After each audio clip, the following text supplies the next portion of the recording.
Oops. How's it going, everybody? Accidentally hit the wrong button on the stream deck, which canceled the stream, so I restarted the stream. Let me go. Hit the wrong button. Fix my camera. How's it going? The cameras are unusually bright today, so let me go adjust that real quick. That didn't help. There we go. That's a little better. All right. Well, happy Sunday, everybody. It is Father's Day here in America. So I'm going to stream for, I don't know, hour and a half. We'll see what kind of questions come up. Probably just going to be grabbing stuff off of the Discord community today. So if you want to come join our Discord, here's the link over here. And I'll drop that in the YouTube chat later. If you're watching on YouTube, appreciate it. You can go check out all the short videos and clips that I make of answering all these kinds of questions. All this junk that you see on the desk here behind me, this is all getting packed up later. I'm going to San Francisco for the week, so I will not be streaming this coming Thursday. I need to remember to go into Twitch and shut that off so that people don't drop by on Thursday. But hope you're all doing good. Let me go get my Discord up and running. And I'm just going to grab tons and tons of the anonymous questions that we've got. So we got kind of a backlog of questions, and folks are welcome to drop by at any time. You'll see lots of little messages like this in chat saying come by, just drop questions in chat. I think when I come back from San Francisco, I'm going to try dual streaming to both Twitch and YouTube at the same time and see if we can get some folks on YouTube, get some interest over there. I'd like to hit the 1,000 subscriber mark over on YouTube. Yeah, let's dive in a little bit here. This computer, there we go. Get the music playing over here. For some reason, Spotify wants to keep playing music on my other PC. So I might need to actually uninstall Spotify over there. But got all the rest of the clip stuff working to my knowledge. I want to go double check one thing about the clips, and then we should be good to go. Made a stream. Wait, did it make my stream today? It did not make my stream today. Let me try that clip offset again.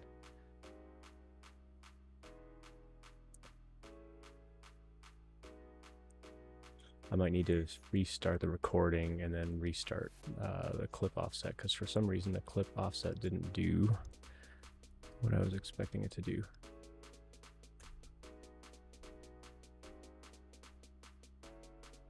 That didn't work. Why didn't that work? Gotta love debugging stuff on the fly. Oh, I got something broken on my bot. Dang it. All right. Well, we'll go figure that out later. I think because I started the stream and the recording at the same time, the offset won't be so bad. I might pause a few seconds between hitting my clip thing and not. But yeah, we found a bug in the clip thing last time we tried this, and so I thought I'd fixed it. I was streaming the other night as my bot, and I thought I'd fixed it. It was working on the bot account, but it's not working over here for some reason. I need to have it figure out why, is the stream actually live today? That seems to be broken somehow. I think I'm gonna go fix that. Let's go look at how to fix that. Let me switch over here. Let me go over to my code editor. Let's fix some code live in production, shall we?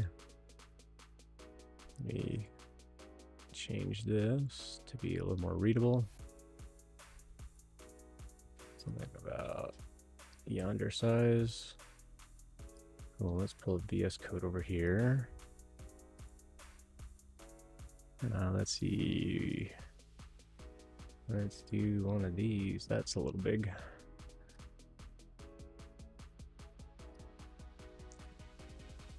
Let's dive in on some chatbot stuff today. See if we can fix this up. So let me go back over to here. All right, so this is my bot script, and this is where I'm actually processing the clips after the fact. And then this is the actual clip code that I've got over here. So let me close up this panel. So if I scroll down to here to where I'm actually calling my clips, I have this new thing called clip offset. And what clip offset is supposed to do, so when I go live on Twitch, I start usually a few minutes before the hour, and then I try to go live on the hour.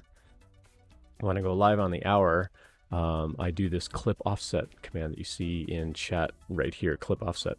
The problem with that command, well, the reason that I needed that command is because when I do this other like clip start, clip end, it's it was saying like relative to when the stream started, this is when the clip started and this is when the clip ends.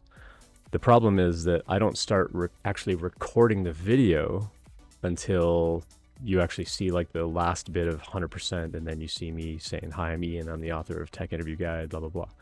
And so there's that 3.5 minute gap or so of while it's playing that song, and hopefully everybody's watching the pre-roll ads before I start recording. But the clip, like when I do this, the clip start and end for the YouTube clips and the podcast clips, that's relative to when the stream started, which was a couple of minutes before that. And so I've got the stream start time and I've got the recording start time, and that's my offset value. And so I need to know that offset so that when I hit clip start and clip end, it can adjust for that 3.5 minute offset or however long I wait on that intro screen. And so in my terminal, I'm gonna have to pull up my terminal here to kind of watch what's going on here too. So let me go pull up a window for that. We'll do, let's see, window capture, terminal. And this is gonna go over to the terminal. Is that gonna pull up the right one though? I don't know if that's gonna pull up the right one.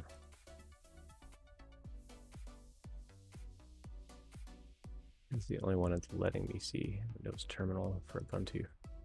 It's not actually showing anything. That's weird. I might have to pull it up in the VS Code terminal in order to see it, which is fine too. It's just going to make things a little smaller. So yeah, let's dive in on there. So let me stop the bot running over here. So while we're working on this, chat commands and stuff like that are not going to work.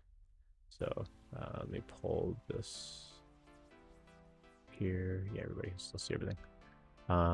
Cool. So if I go over to terminal, so I'm in my virtual environment, and so that's going to run okay. So what I have here is, this is a command that only I can run. So if you're not the streamer, then it just exits right away. It doesn't do anything. Otherwise, it grabs the time right now, and then I check to see whether the stream is actually live. And if the stream's not live, then it can't do anything. There's no point saving a clip because the stream's not live, so I can't, like, there's no point storing any of this stuff, so I just exit.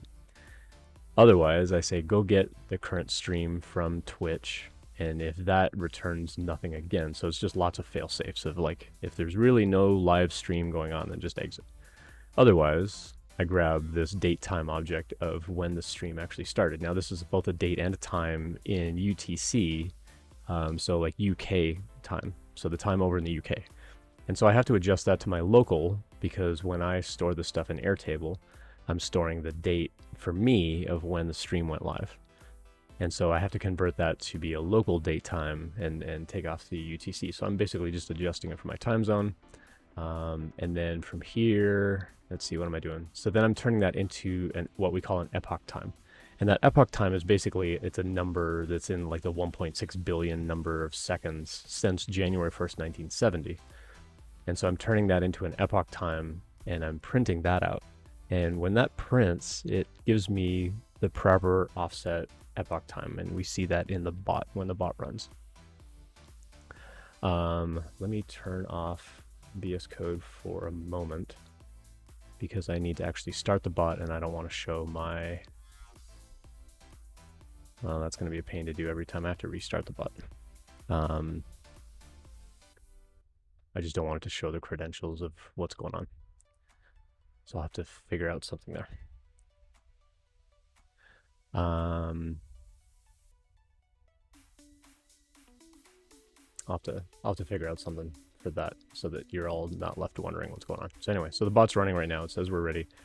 So we can come over here and we can do things like bang hello, and we see that the bot is going to respond. And so I'm echoing some of the stuff here. So if I do that clip offset, this is basically saying from the start of the and that time it worked. That time it worked. Of course it worked that time.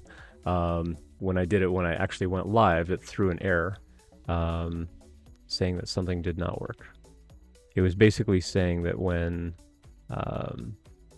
it gets over into, let's see, it gets to line 399. So it's getting all the way down to here. It sees that I'm running clip offset, and it goes over into this code to then go see, like, what do I do? So the first thing that I do over here when I initialize this code is I'm grabbing all of this content here. I realize I've just been showing everybody my Airtable key, so I'm gonna have to go change that later, yay. But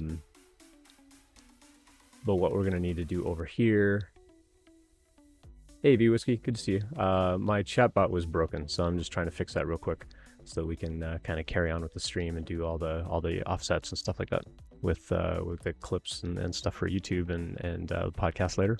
So I'm just fixing a few things here before we move on. So I'm just kind of showing people what I was building. So the first thing I do is I initialize all of this and say, you know, based on the parameters coming in, go check Airtable to see whether I've already set up a stream for this date, because every time I run a clip command, it has to come in here and actually like reinitialize this thing. So that way, if my bot ever crashes and I restart, I don't lose things that were persisting in memory. So it's a little less convenient that every time I call a clip command, it's actually going and instantiating this thing, but that's the way it is. It's more robust. If my bot crashes and I have to restart the bot, it's more resilient to just pick up and resume and so on.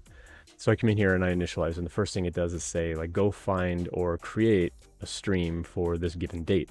But it also needs this epoch timestamp that we grabbed over here of, like, what's the actual epoch time since 1970 in a number of seconds as an integer. So it's like 1.6 billion something. And so when I call a clip offset, it calls all this code. It goes and it builds. It's supposed to build the stream to begin with, but then it was failing on line 64. So it comes in here, builds all of this, and then it comes down to line 64, which is the offset command itself. And so it's coming in here and it's printing these offset parameters for me so that I can debug, like, if something goes wrong. And I see the date came in, and I see the offset epoch of when I actually said, like, clip offset. That part worked. And then it failed from there on line 64. So trying to do this check here. So it looks like the stream record coming back didn't have a stream start epoch. So it looks like when the code was trying to say, like, go actually build the stream, did that actually come back with something? And it looked like it was supposed to. So if I go over to Airtable, it was supposed to have added something to Airtable. Let me just double check. 7869. It did write that in as my stream start epoch time and set a clip offset. So it did so this is a problem with eventual consistency. So the first time it ran, it actually tried writing this stuff into the Airtable database, but it didn't update in time for the clip offset to then say, hey, go grab that time and actually set that offset and whatever. Anyway, so something broke and didn't work. So I'm gonna have to think of something with, I'm gonna need like a clip init or something, like when I first start recording or when I first start the stream, that it can do like a bang clip or something that says, like, go initialize Airtable. So by the time I do the offset, everything's written into the database, and then hopefully it'll work from there. So if I just do bang clip, it should still come in here and do this much. It's just there's no sub command to do, and so it should just hopefully gracefully exit at that point. So it should be okay at that point. I don't know. We'll try it next stream. So yeah, so I'm not going to be streaming this coming Thursday because I'll be in San Francisco. But let's go back to this other screen and we'll carry on from here. So hello everybody, hope you're all doing well. I'm gonna have to go into my actual code and like change this offset probably later on, because I think when I came back and said like start streaming again and start the recording over again, I think there was only a couple of second lag in there. So I'm gonna have to tinker with that a little bit as far as what that clip offset is. we'll have to see what happens there. So anyway, so when I actually go into the code then and say like start a clip and end a clip, the first thing those are doing is it's saying like go get the offset that's stored as part of the stream. Go get that offset number of seconds, so that from the time the stream started until like when I actually hit start and stop, like adjust for that number of seconds. What I need to figure out though is when I restarted the stream and I did all of that, when I restarted the stream, it didn't adjust that starting epoch time. So I'm going to have to adjust that. Yeah, it's going to be a pain. How am I going to figure that one out? I'm going to need to add some quick debugging on the stream, I think. The local stream epoch time should print out the next time I do a bang clip. So let's just see if this enter sends me any information. So the local stream epoch time.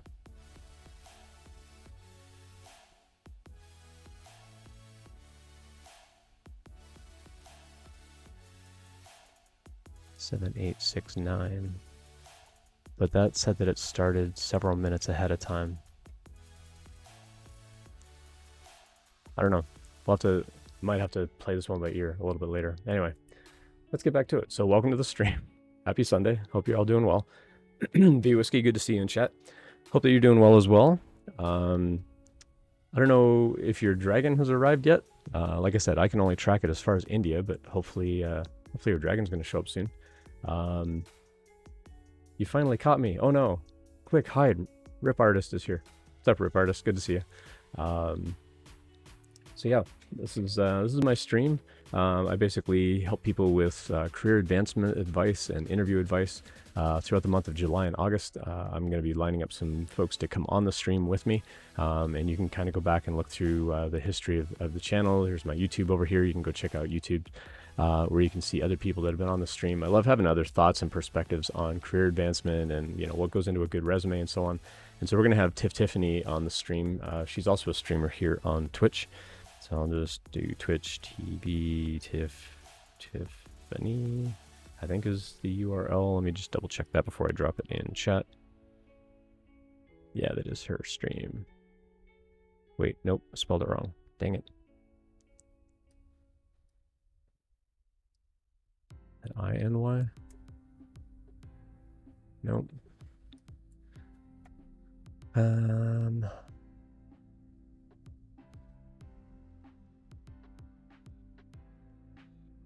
I'm gonna have to go find the other channel. Anyway, we're gonna have Tiffany on the stream. I'm gonna have to go find her stream. There it is. Oh, it's 2 N's, that's why. So we're gonna have Tiffany on the stream. She is she's an engineering manager, and so she does resume reviews as well. So go check out Tiffany. I'll be dropping all these links in the description later on. But she does resume reviews and things like that. At the end of this month, she's going to be doing just a whole ton of resume reviews. And I was on her stream. I'm like, I also do resume reviews. You want to come on my stream and we'll review some together because it's good for perspectives? And she's like, I'd love that. So we're going to plan a Thursday night in July. She's going to come on the stream and we're going to do some resume reviews together, which I think would be a lot of fun. And then like we'll pitch each other's channels and all that stuff. So yeah, it should be a lot of fun. She's also got a podcast that's really interesting to kind of listen to as well. It's not career related, but it's really good. It's called Asleep by the Laptop. Asleep by the Laptop. You can find it on Spotify. Cool. Well, let's jump over to Discord. So here's the link for Discord. I'll drop that in the channel later on, and we're just going to grab a whole bunch of questions out of the. We're going to grab a bunch of questions out of the anonymous questions channel. But you're also welcome to drop things in chat at any time. Father Funk 3D says Happy Father's Day. You as well, Father Funk. Presuming you're also a father since you've got father in the name. Rip Artist says, I definitely need to catch those, the resume reviews. Yeah, you're welcome to come by anytime. I've actually got a bunch of them up on my YouTube channel. I've got a playlist just for some of the resume reviews that I've done recently. I've got a bunch that I need to kind of go back historically between like December or January and like April that I still want to go through and like find those resume reviews. Maybe not all the questions and answers, but at least the resume reviews, because I find that those are really helpful for folks. And some of my advice is going to feel repetitive. Like you get 3 font sizes and here's how to like group things up and so on. But it's good to kind of reinforce that stuff too. But sometimes when people send me a resume, they're like, hey, I'm trying to get a job at like one of the big tech companies. Like, how do I, do that? Or I'm coming into the tech industry for the first time from some other career. Like, how do I talk about my previous experience? And so I offer a lot of advice on like, here's how to position that, because that's still a valuable experience and it's still value to the company. But I talk a little bit about like how you can sort of spin that and so on. Sharma G, good to see you in chat. Thanks for dropping by. I always love first time chatters. We'll give you some blinky lights and a greeting of some sort. I don't have my ear monitors again, so I don't know what the greeting is, but hopefully not too obnoxious. It's usually like a hey or a cheer or something like that. But yeah, I'm going to San Francisco this week. So I'm going to be like packing up all this gear. I got like 2 laptops and an extra screen and all kinds of fun stuff. It's going to be a really busy week in San Francisco, so I will not be streaming Thursday. So I need to make sure that I go in and update my my Twitch, that I will not be streaming on Thursday. Although apparently, tonight I was on Loyal Moses' channel, and we decided we're going to give away a 3D printer. And so we're going to be streaming sometime before Friday, where I'm going to call into his stream. We're going to give away the printer, and then I need to hop back off. So we actually haven't coordinated when we're doing it yet. I was going to try and do it on his stream yesterday as another surprise, but he didn't get the message until like really late. He wasn't checking his text messages. And he's like, shoot, I want to do it. Let's do it tomorrow. And I'm like, tomorrow's Father's Day. He's like, oh, crap, let's not do it tomorrow. So he's making it a surprise, but he also forgot when he said, oh, we're going to do it before Friday. He also forgot that I'm not going to be around this week. I'm actually in San Francisco. I'm like, I can try and stream from the hotel, but I'm going to be really busy a couple of nights this week. So I don't want to say which nights I'm going to be really busy, because that might give away when we're actually going to stream. But I'm going to call into his stream, not on Monday, Wednesday, Friday, that I know of, to give away this other printer. So we'll see. I'm awesome for doing that. I mean, I love just helping people out in the community, and I think it's fun to find, especially for people that don't already have a 3D printer. And for people that hang out on his channel that are really into printing the helmets or want to be able to print the helmets and things like that. So we're going to be giving away the Artillery X2, the one that he's been printing parts of the Halo helmets on his channel. We're going to be giving one of those away. So we're splitting the cost individually. So the money that he gets as a streamer and the money I get it, for different things like consulting work and whatever, all goes into that kind of stuff. So. Speaking of which, I'm going to be matching all of this money as well, going out to the Diversity in Tech fundraiser that's getting paid out this Friday. I'm super stoked about that. So I'm meeting the group from Hack the Hood on Friday, and we're going to give away this money. And so this is all money that I've raised as a streamer, doing resume reviews and LinkedIn reviews and things like that. I'm going to be matching all that money. So double this. And I'm going to be giving them a check for that on Friday. And then my employer, once I register that with my employer is also going to send them another $1,500. So I'm going to be giving them $3,200, well, $3,218.30. And then my employer is going to give them another $1,500 on top of that. So $4,700. I told them when I first contacted them, I'm like, hey, could we meet for a coffee? I got almost $2,000 I want to donate. And we're going to give them close to $5,000. It's going to blow them away. So I'm pretty stoked about that. And it's all thanks to folks like you. Father Funk 3D, you're sitting in chat and you gifted some subs, or you paid for a sub yourself, and so we printed up your logo. And I've sent messages to other people who subscribed saying like, hey, I want to print a logo for you to kind of hang on the lights back here. Let me know what you want to print. And I've had a few other responses come in, but I just haven't had time with printing because I was trying to get some other stuff, some other projects finished up before I leave on this trip. So when I get back, I've got a few more logos to print. But if you are a subscriber on the channel, or if you have gifted subs to other people, I definitely want to like print a logo for you that hangs up here. So it's got to be work friendly and family friendly. But I'm game for any kind of like Marvel, DC kind of logo, or if you've got a logo here on Twitch, then I'm happy to do that. So just send me a whisper with what you would like your logo to be, and I'll do my best to 3D print those like a madman when I get back from my trip, and we'll get those hung up, and then hopefully next Sunday when I stream, you'll see some logos up there. So I'll be back Friday, Friday evening. So I'll basically spend Friday and Saturday like printing up a couple more of those logos and get them hung. So working on your logo still? Yeah, no problem.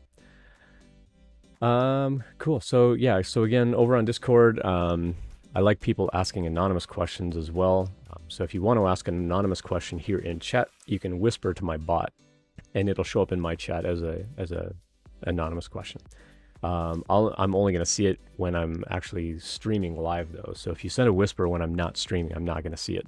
But while the bot is running, it'll actually pop up and it'll show up in our chat over here.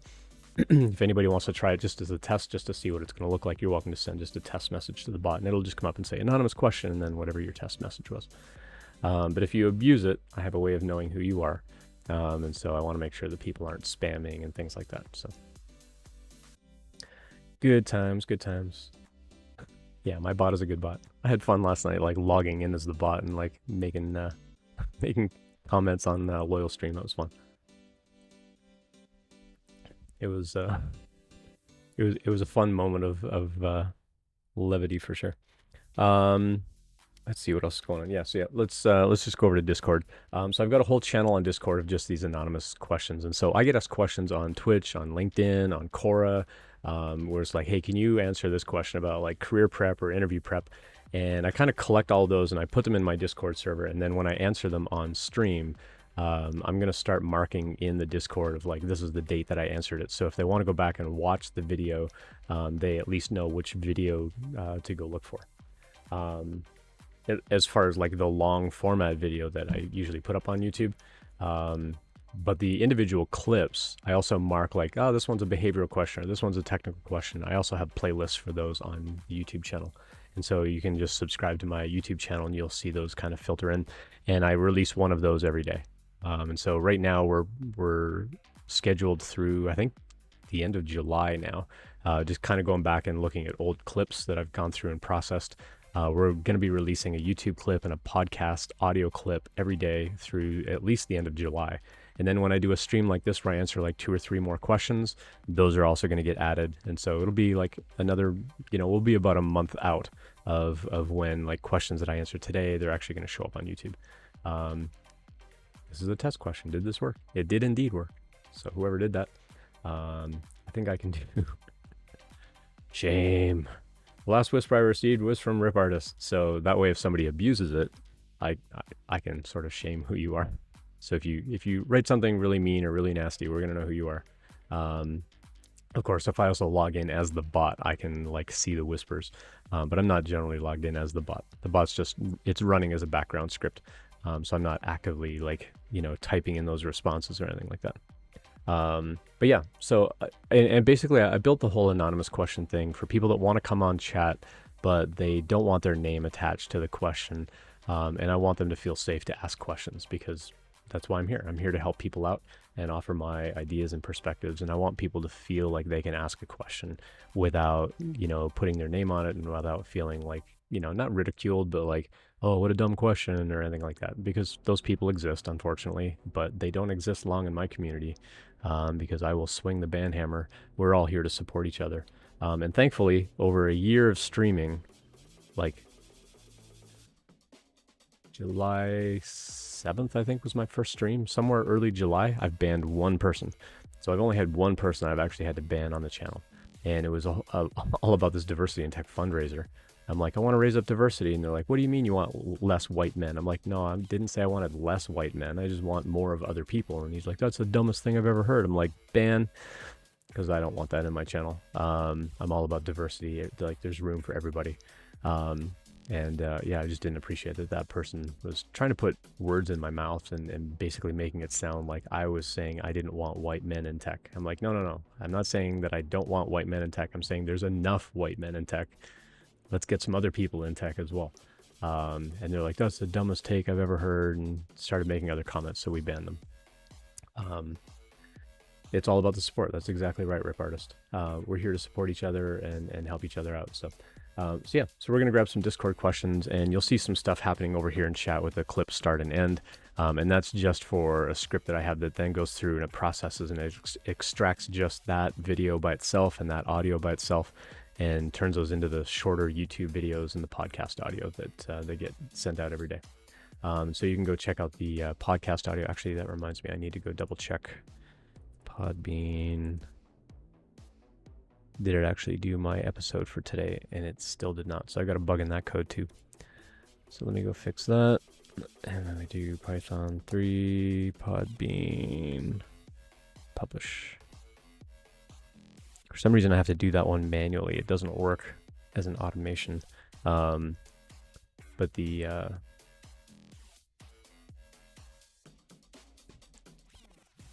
I've got a script written that basically says like go grab the next podcast episode and actually mark it as published, because I've got them all uploaded to my podcast software, but their API won't allow me to, like, when I upload all the details like the title and the description, it won't let me set a date of when to automatically publish. If I manually upload it, I can manually say when I want to schedule it in advance, but their API doesn't let us do that for some reason. It's kind of dumb to say I'm paying $100 a year for this thing and they won't incorporate something as easy as that. And so I have to write another script that says, hey, go see if there's a podcast scheduled for release today, and if so, mark it as published. And I've got a bug in that script. It doesn't work as an automated, like, timed script, so I need to figure out some other way of sort of triggering that. Anyhow, all right, so let's go grab some questions. So you'll see some stuff over here in chat about clip start and clip end, and I usually ignore chat while I'm actually answering a question, so I don't mean to look like I'm ignoring people, but I'm just going to go grab like a whole bunch of these questions, and I usually spend 2 or 3 minutes answering each one, kind of giving my perspective as a hiring manager, and we'll go from there. But by all means, if you've got comments on the question, I'll sometimes read those as part of it as well. Like I'll say, oh, Rip Artist also said this in chat. Because again, I like to see other perspectives, and I think it's helpful for other people to hear their perspectives as well. And for the podcast audio especially, they're not going to be able to read your response over here. And so if it's a good response, I will kind of watch chat a little bit, but I may not respond to it unless it's on topic for the whatever question I'm answering. And I might say, like, you know, here's my answer. By the way, in chat, someone also said this, just as a different perspective and different idea and things like that. So, and I also try to paste the question in chat over here for folks that want to read it. So I'm going to do some clips and we'll get started.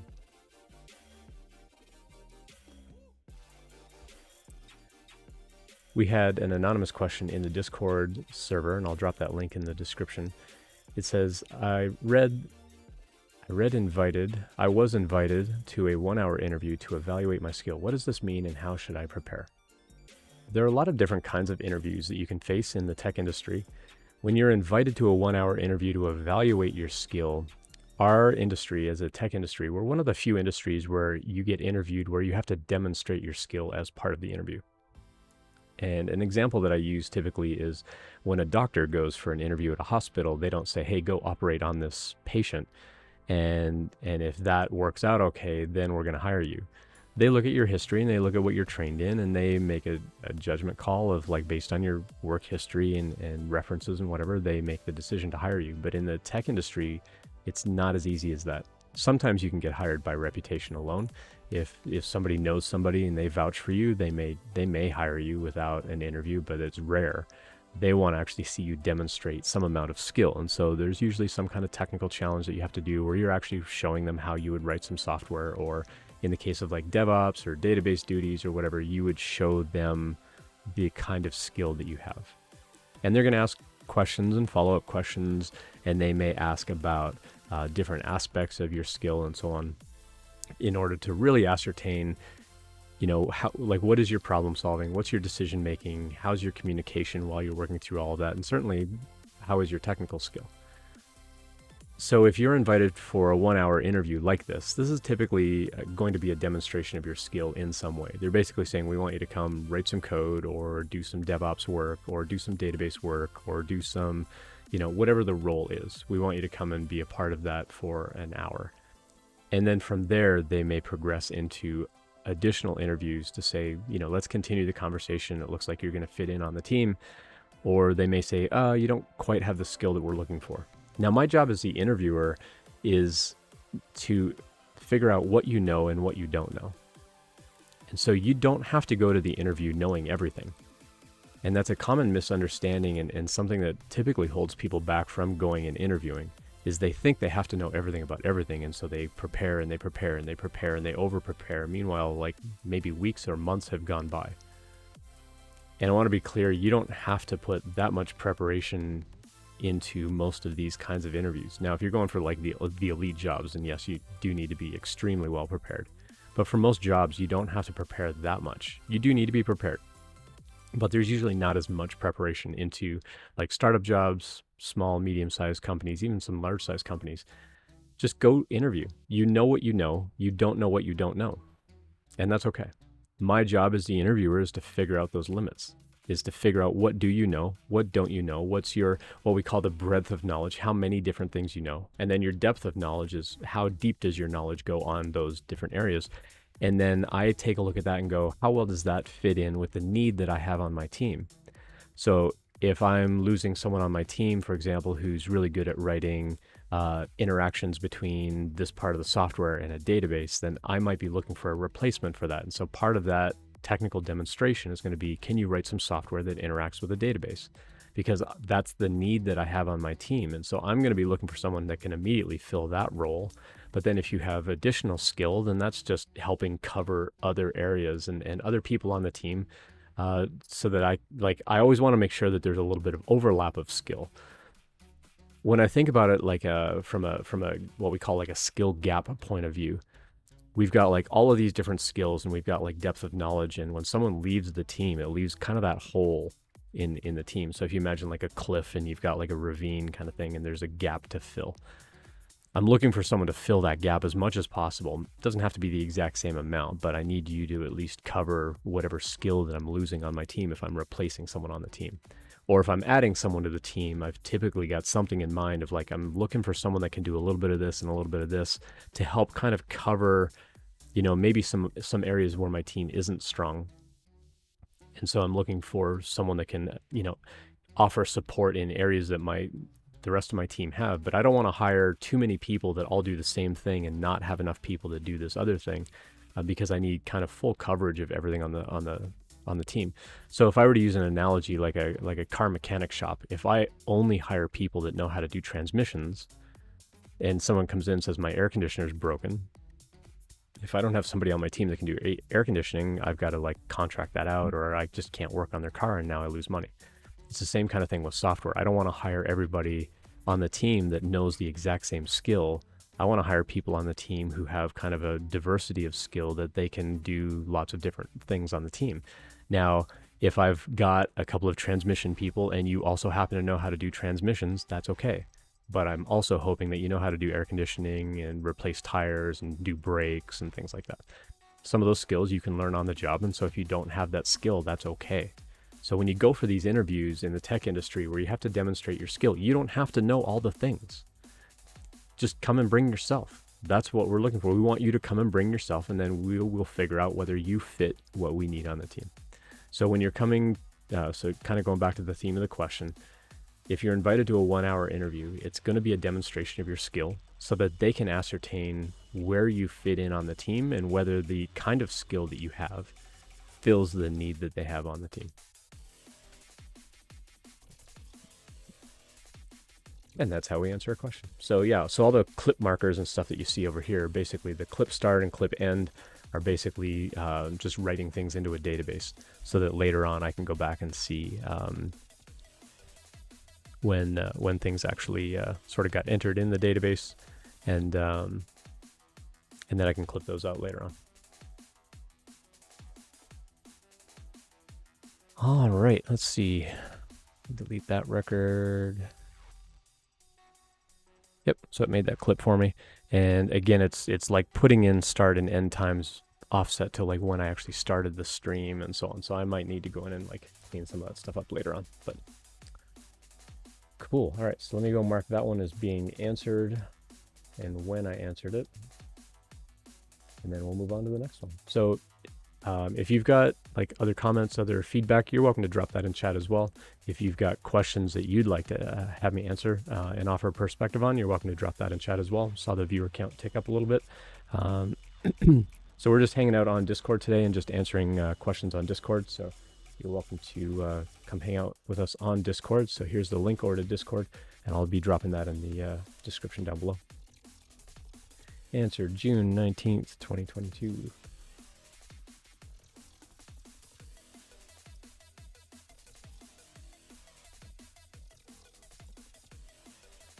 So yeah, so I'm just going to be going through Discord for a little bit today, and then I've got to go like prep for my trip this week. So I got a bunch of packing and shopping and stuff that I need to do for the week, just to prepare and have like prepared meals and stuff like that for the family that they can just like drop in and cook and so on while I'm out. And like also make up a list of chores for the kids to do, like mow the lawn and stuff like that. So good times.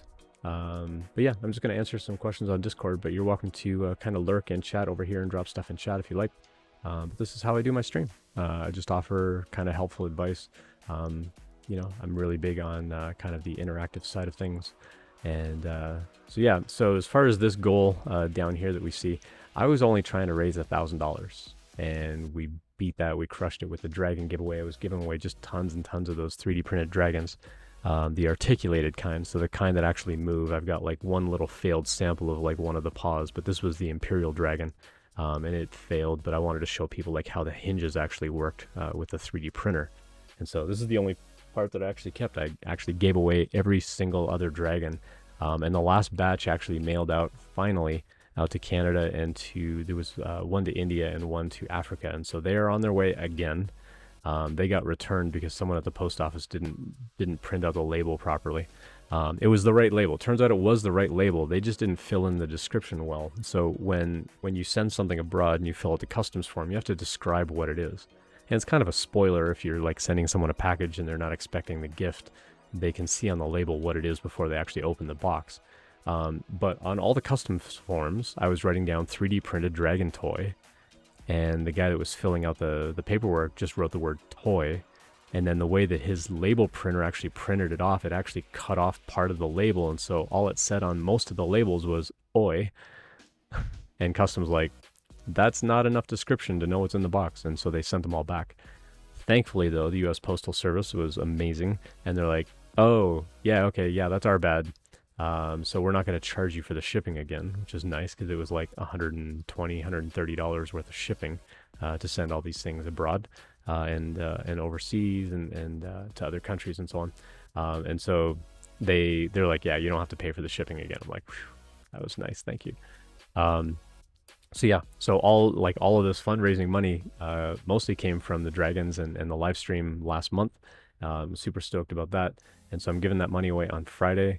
And then on July 1st, well, when I'm back from my trip, basically, I'm going to reset all of this, and we're basically going to start over. And I'm going to find like a little bit different way of showing this. I might have it up at the top of the screen or something instead.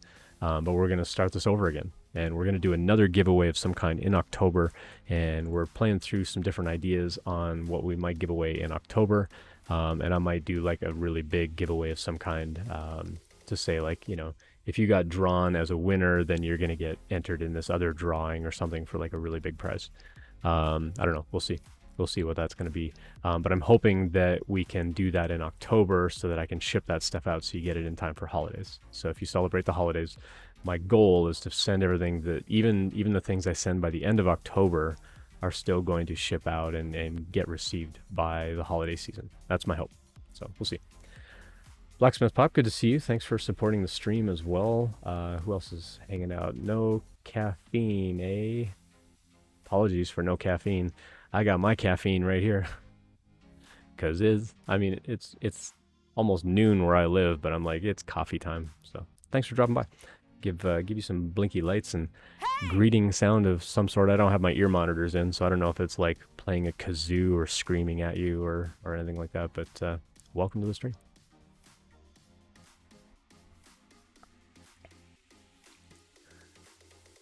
Oi. Yeah, exactly. Like I saw like I saw the label come back and going, I filled out all the paperwork. They're like, you used the wrong customs form. I'm like, no, they only give you one customs form to fill out. And you know, it looks like this. It's just, and so down at the bottom down here, I mean, you won't be able to see it on here because it's super faint, but I was actually writing down 3D printed dragon toy. But when you take in a form like this with all the handwritten stuff, they basically have to sit there and they have to type out everything that you hand wrote on the label. And I'm like, I wish there was a faster way of me like helping them with that. I could have prepaid for it all online, but they only do it like first class postage online, and so it's way more expensive. Like shipping it to Canada would have been like $40 instead of $20 kind of thing, which is ridiculous to think about.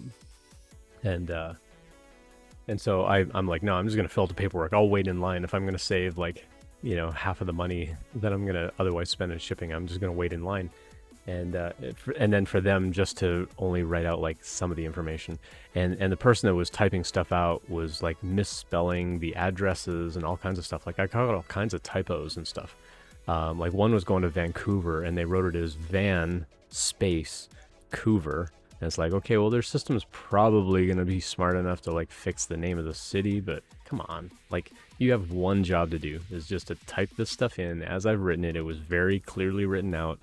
I've got very neat handwriting, and I also typically take like a printed list of like, these are the actual addresses. If you can't read my handwriting, here's the typed out version of it. And they still mistyped a bunch of stuff and then only wrote, toy on there, and then the label got cut off to only say oi. Like, no wonder customs sent them back. So, but yeah, like I said, USPS was really cool about not recharging me for shipping, which was a huge relief. I was more worried about paying for shipping again than people not getting their dragons. So if they were going to make me repay for the shipping, I probably wouldn't have sent them, and I would have figured out something else instead. Like just send everybody like a $5 gift card or something instead. But good times, good times. All right, well, we got an anonymous question dropped in, so I'm going to go answer that, and I appreciate that. So you can always whisper to the bot, and we will not shame that. The only time that I'll use that shame command is if some anonymous message comes in that is like abusive in some way or spammy in some way. So let's go answer this anonymous question. We had an anonymous question dropped in chat, and so my bot will allow you to send a whisper, and it'll pop that up in chat as an anonymous question, and I do that for people to feel safe to ask questions. We had an anonymous question that came in and said, I got a job offer, but I still have other interviews lined up. What's an appropriate time to think about the offer, and how long are offers usually valid? It's a great question. I appreciate you asking. I had this happen in January when I was finishing up my job hunt. I started having job offers come in. And I had to try to figure out, do I just want to take that job offer, or do I want to kind of use that job offer as leverage to speed other people up? When you have an offer, you can use 3 words. And these 3 words are like the most powerful words in the tech interview process right now. It's called offer in hand. You have an offer in hand. You need to call all the other recruiters or all the other hiring managers that you've been in contact with and say, I have an offer in hand. I'd really rather work for your company, even if it's not the truth. You can still say, I would really rather work for you. Is there something we can do to speed up the process, because I don't want to miss out on an opportunity? You can literally word it that way. I have an offer in hand. I'd really prefer to work at your company because of reasons, and give them like 1 or 2 reasons. Is there anything that we can do? Don't say, is there anything you can do? You want to say, is there anything we can do? You want to make it sound cooperative, to speed up the process so that I don't miss out on an opportunity. They're going to read that and go, okay, you've got an offer, and I'll tell you some variations of how you can word this as well. So they're going to look at that and go, okay, you have an offer. It probably has an expiration of some kind, and so we need to speed you up. Now, some companies are going to look at that and go, oh, you have an offer. We're kind of on the fence, as we say, like we're not really decided yes or no yet. Some companies will just say, because we're not like super decided, like you're an amazing candidate, they'll just say, okay, we just won't continue then. If you've already got an offer, then we won't continue. That happened to me on my job hunt. Most of the time though, when I called a recruiter and said, hey, I have an offer in hand, I'd really prefer to work at your organization. Is there something we can do to speed this up? They would almost always respond with, yeah, let me see what I can do. And it generally hurried things up because companies understand that when you have offers that there is some kind of expiration on there. Some job offers will explicitly say like you have 48 hours or 72 hours or you have a few days to decide. Some people want an immediate response. You should never, ever, ever feel pressured to respond. You can always respond back to the offer and say, I appreciate it. Thank you so much for the offer. I need to take some time to read over it. Can you also send me this additional information? And I'll get to that in a moment. Now, you want to say thank you, but you need some time to review it. And if they don't give you a deadline, you can give them a deadline, but you can also tell them, thank you for the offer. I still have other interviews ongoing and I'd like to finish those up. I expect them to finish by this date. Does that sound like an okay timeline to make a decision? You can always ask them. So if they don't give you a deadline, you can word that message back to them saying, thank you for the offer. I appreciate all the time. I'm going to take some time to review this. And I'll talk about the things that you want them to send over. And that's kind of a stall tactic. But you want to say like, I'm still interviewing at other companies. I expect that those are going to wrap up by, let's say today's Tuesday. You say, I expect these interviews to wrap up by next Friday. Is that an okay timeline to make a decision? Now that's a week and a half. That's kind of aggressive for them. They're probably going to want an answer sooner than that. But you can still say like, hey, can I take some time? Like, I still want to wrap up these other interviews. They may say like, we can't wait a week and a half. Can you let us know by like next Monday, or can you let us know by Friday? You can always say, I'll try to let you know by Friday. I'd like to push it to at least Monday or Tuesday because I do want to finish up some interviews. And so you need to do a little bit of negotiation here as far as like, what is that cutoff actually going to be?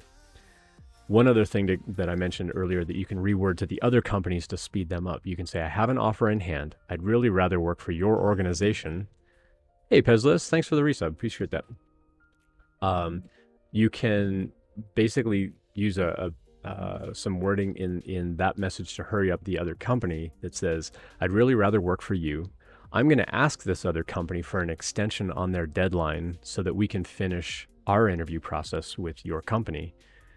Is there anything that we can do to speed it up? And you can even share some details like their offer expires on Monday. I'm going to try to ask for an extension by Tuesday or Wednesday. Is there anything we can do to speed this up so that we can finish up by then? Some recruiters will move mountains and they'll start immediately making phone calls like, this person's got an interview. We're going to lose them as a candidate. Do you like them enough to like speed things up? Some companies will actually skip interview steps in order to do that. Not everyone will. Again, if they're kind of on the fence or they're like, you're okay. You're not like superstar. You're not a strong no, but we're not really decided. Some companies will just be like, nah, never mind then. If they've got an offer and it's expiring, then we'll let them take that offer. That is a risk that you can take. And so you never want to lie to a company about having an offer because they might shut off the interview process themselves. And so you can ask other companies to speed up their process by saying, I'd really rather work for you. I'm going to ask this other company for an extension. And this is all stuff that I did back in January. And so it is a successful tactic. I had a verbal offer that kind of kickstarted everything else. The verbal offer then kickstarted a written offer. That written offer then like really kickstarted everything else. And I started getting a lot more written offers after that. But that first written offer that I got was several days before I was even interviewing with some other companies. And so I was kind of like hurrying them up going like, I don't want to lose out on an opportunity here, but I would much prefer to work at say Postman, where I actually eventually got a job, but I've got this other job offer. Now, once I had like 2 or 3 other offers, I didn't worry so much about that first one, which had the earliest expiration date. And it got to a point where they finally got tired of me like stalling. And they're like, look, you need to let us know by Friday because we have somebody else that we've interviewed that we want to hire if you don't take the job. And I'm like, okay. So I let them know by that Friday. I'm like, I'm not going to take it. And I don't know whether they actually made the other offer to the other person or if they got hired. I have no idea. I haven't tracked any of that. But so there are a handful of emails that you want to send out. The first one is to all the other recruiters saying, I'm going to ask for an extension and I'd really rather work for you. Can we speed this up? That will move mountains. Or they're going to come back and say, never mind. So you have to be okay with taking that job offer that you have, even if that's not the job that you want, because some companies won't be able to move fast enough. And so you also have to kind of make the decision of, you don't want to be too aggressive about it to where they're like, okay, never mind, we can't possibly get through all the interviews in a week or something like that. Some of that's on them, because that means that their process is too extensive to hurry things up. And that's kind of on the company to some degree. And then the other email is back to the original company saying, I've got other interviews that I really want to wrap up. Can I let you know by such and such a date when I expect all these other interviews to wrap up? And one stall tactic that you can use with the company that gave you the offer, I mentioned there's some other things that you can mention. So you want to say, thank you for the offer. I need some time to review it. Can you also send me over your full benefits package and any other information that they offer about like stock option plans and things like that? These are all things that you also need to evaluate as part of what we call the total compensation package. You need to ask them about, like, if they're offering equity, you need to ask them about the equity history. You need to ask about the strike price. You need to ask about exit events. Like, you can do some research on like what kinds of things you need to ask about for stock equity. But if they've got if they're a public company, they may have a stock purchase program. If they're a private company, they may have incentive stock options or reserved share units if they're about to go public. And so you need to ask about all of those things and be able to look over those agreements as part of the compensation package, because there may be some things in there that you're not going to understand. And you can definitely drop by the stream here anytime or reach out over direct message if you've got like a more aggressive timeline, and I'm happy to help like kind of look through wording and stuff with you and help you evaluate what that means. But by asking them, hey, I appreciate the offer. Can I also get like the full benefits package information, whatever? I want to know how much it's going to cost me for benefits. If you're in a country like America where you have to pay for health benefits, that's part of what comes out of your paycheck and whatnot. Or if you have family members, like how much is that going to cost additionally? And what are all the different coverages? The reason that you need to know that is because if you already have established relationships with doctors and dentists and so on, you need to make sure that they're going to take that new insurance. And so if they're offering you, provider A and provider B and provider C, you need to find out whether your current doctor takes any of those providers or not. And if they don't, then you need to make the choice of, do I want to change my doctor, or do I want to contact the company and say like, hey, my doctors don't take any of this insurance. What can we do instead? And so again, it's a bit of a stall tactic.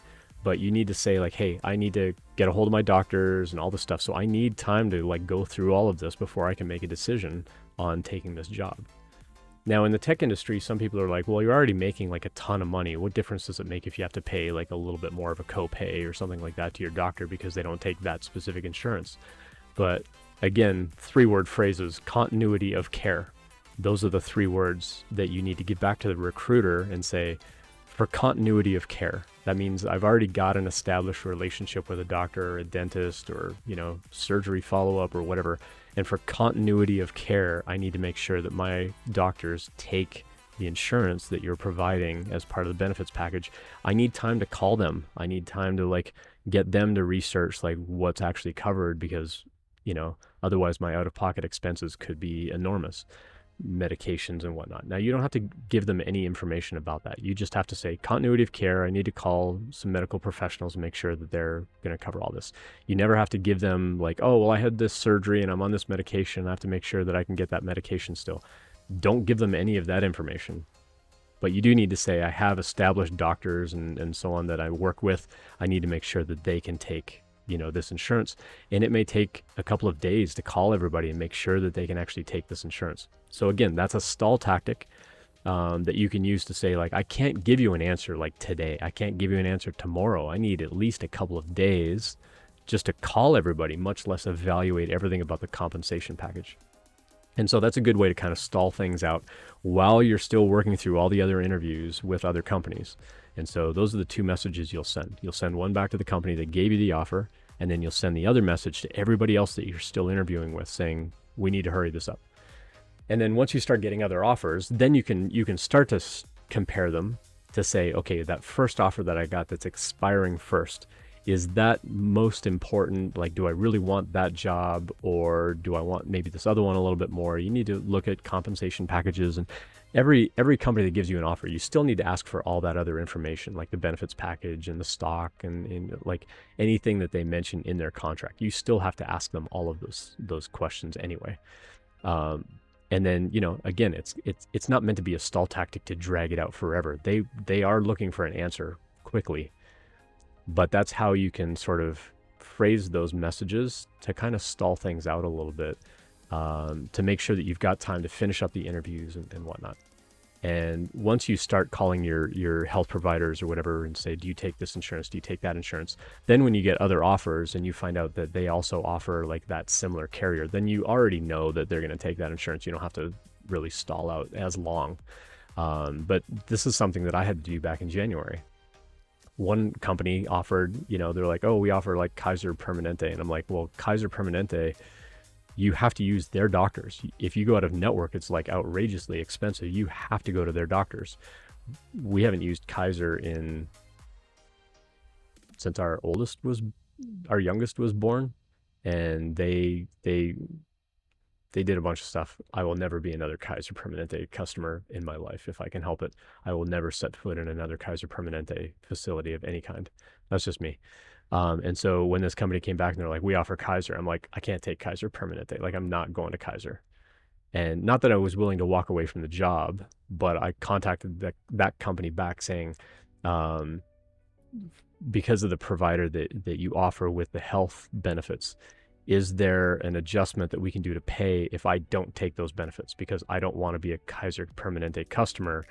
Instead, can I get what the company would have paid for my health benefits? Can I get that added on to my pay so that I can pay out of my own pocket for health benefits? Because we've got doctors that we've already established, blah, blah, blah.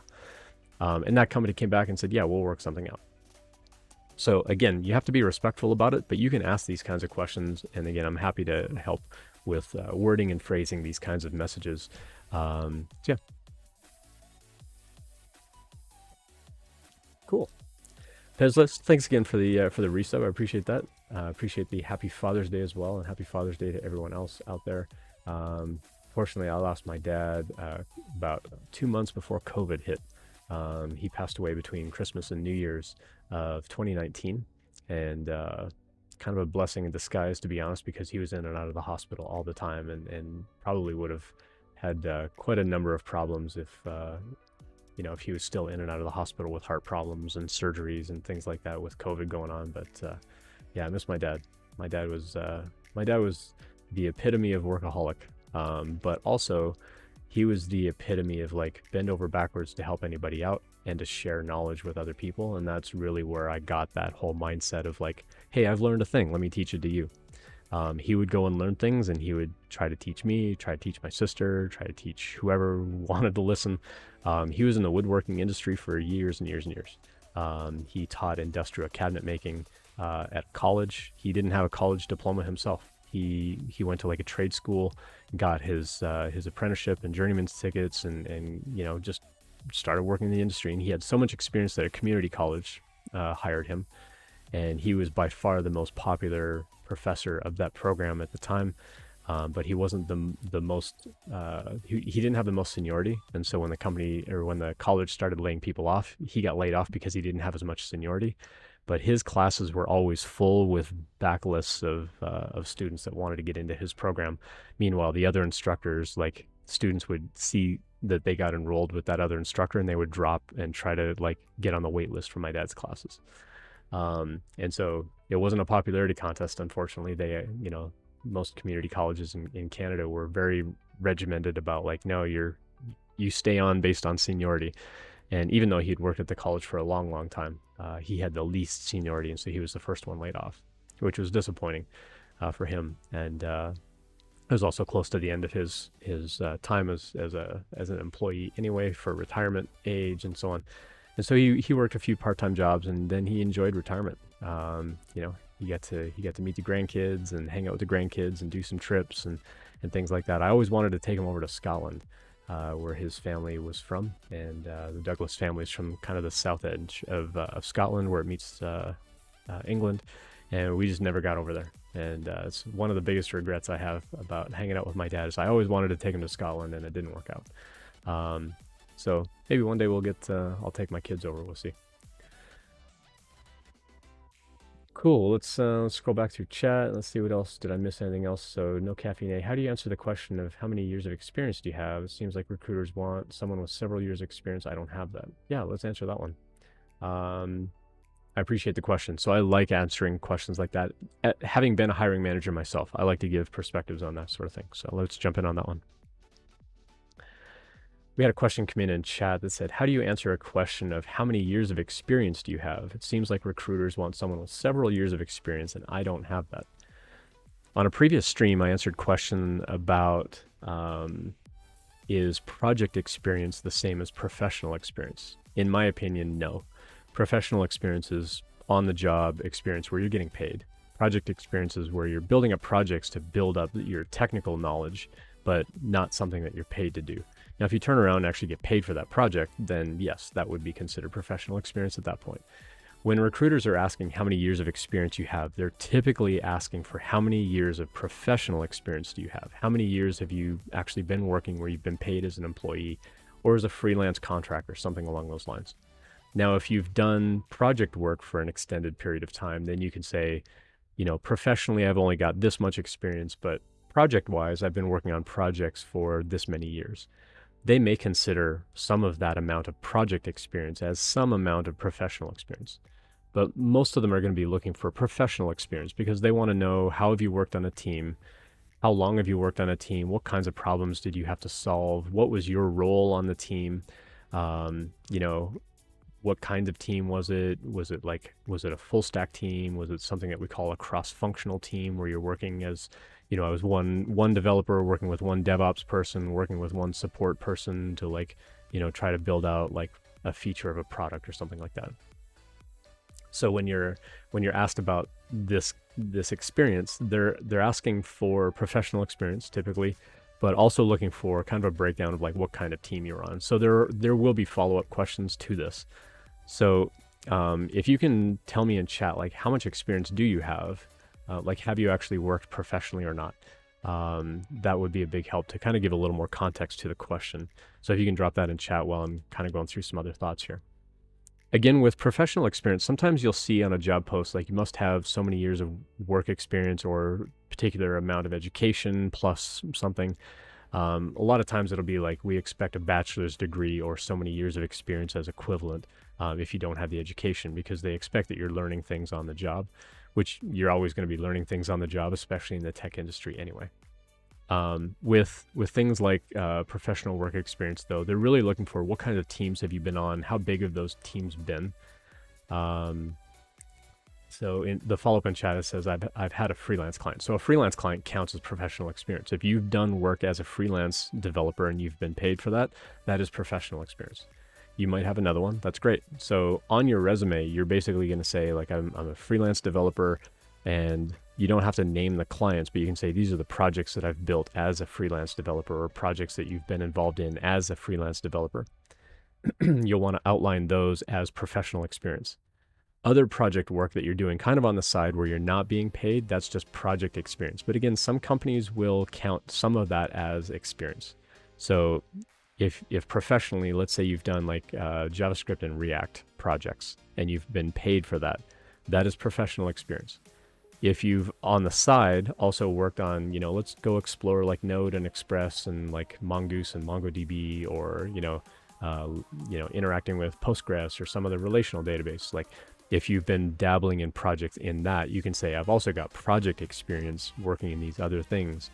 And I would outline all of that on the resume. The company may still consider that, and they may look at the scope of the project that you've built and go, oh, look at all the parts that you've built. That does cover some of the need that we have on the team. And they will consider that to some degree, but typically they're going to consider it to a lesser degree than actual professional experience where you've been paid. And so typically in a professional project that you've worked on as a freelancer, you'll have kind of a date range of how long you've worked on that project. And you'll want to explain the scope of the project, like what was the project about? What was your responsibility on the project if you're doing it with other people? If it was a solo freelance effort, like you were the only freelance developer that was working on this, then you did everything. And you can basically explain through some of that, like some of the things that you built, things that you've learned from the experience, how you deployed it, how you delivered it to the client, things like that. You would explain all of that on the resume. And so they also followed up in chat, said, I'm going through the 100 Devs program. That's great. It's fantastic. I'm working on a group project with 4 other people. That's fantastic too. So knowing that you've worked as part of a group is also going to be important. So if you're working on a group project on the side, that would be project experience, and you'll want to explicitly say that it was a group project. And as part of that group project, you're going to want to explain your role as part of a group. So if someone else is doing all of the front end and you're building out kind of the middleware and someone else is working on the database, then you want to say, like, this is the group project. Here's the entire scope of like what we're building for the end user. Here was my responsibility of that. Like I was working on testing and styling of CSS or something like that. Or I was working on the database integration, or I was working on, and if you did a little bit of everything, then you can say, you know, we all worked as full stack, like complete devs, where we worked on a little bit of everything in the project. You can actually say that on the resume, so they know that you were involved in a little bit of everything. Now, as part of describing that project on your resume, if you can show me a GitHub link to the repo, if that's a possibility, or like some sort of online repository where I can actually go see the code and see your contribution to actually verify that, yes, you really did do a little bit of everything, that just lends credibility to what you're telling me on the resume. And so having a link to the project, both the code as well as the deployed version of the project, if that's a possibility, if you've got it up on Heroku or something like that, if you can put that link on the resume as well. So I can look at that and go, not only can you write code, I can see how you contributed to that code. And I know the code works because you've got it deployed. And so for someone looking at your resume and reviewing the resume, that's a much stronger experience for me to see that you're actually a developer. I've seen your contributions, and now I can specifically go in and look at that part of the project and go, oh yeah, okay, I see how this thing is actually interacting, and I can kind of gain some idea of like what your process was. I can also go back and look at your commit history. I can go back and look at like, when did you contribute to that project? Like I can see a lot about you as a developer by digging in on GitHub a little bit. Now, not every hiring manager is going to have that kind of time. They're just going to look at it and go, okay, you contributed to a group project in this way. They may never look at GitHub. Hopefully though, they click on the live, production link to actually go experience it. And so you can make that really compelling on the resume. You can say, users can share their favorite movies or something with others, or something, like whatever that project is. You want to call out as a user empathy statement. You say, go experience this live, click here, kind of thing. Like you can actually put words like that on a resume to really entice them to like click on it and go experience that project. Again, it shows them that you are capable of building workable code, that you also understand the deployment process. And so it tells me a lot more about you as a developer than just, yeah, I wrote this project one time. It's like, well, okay, I still need you to kind of prove your skill. If I can see that GitHub repo, I at least can see how you contributed the code. Now I can look at your code style. Again, if I have that kind of time. As I've said in other streams and other clips as well, though, our industry is one that's really heavy on demonstration. So even though you've worked on group projects and you've worked on freelance projects, they're still going to want you to demonstrate some amount of skill in an interview scenario where you're going to write some code in front of them probably.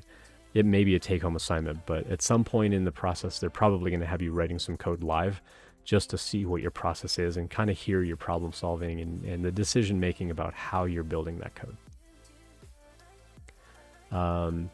So yeah, as a freelance developer, freelance work that you're actually paid for is considered professional experience. The group project, if it's not a paid project where you're getting paid to work on it, I would not consider that professional experience, but you can still list it on the resume, and you can talk to the recruiter about it, and you can say, I have this amount of time as professional paid freelance experience.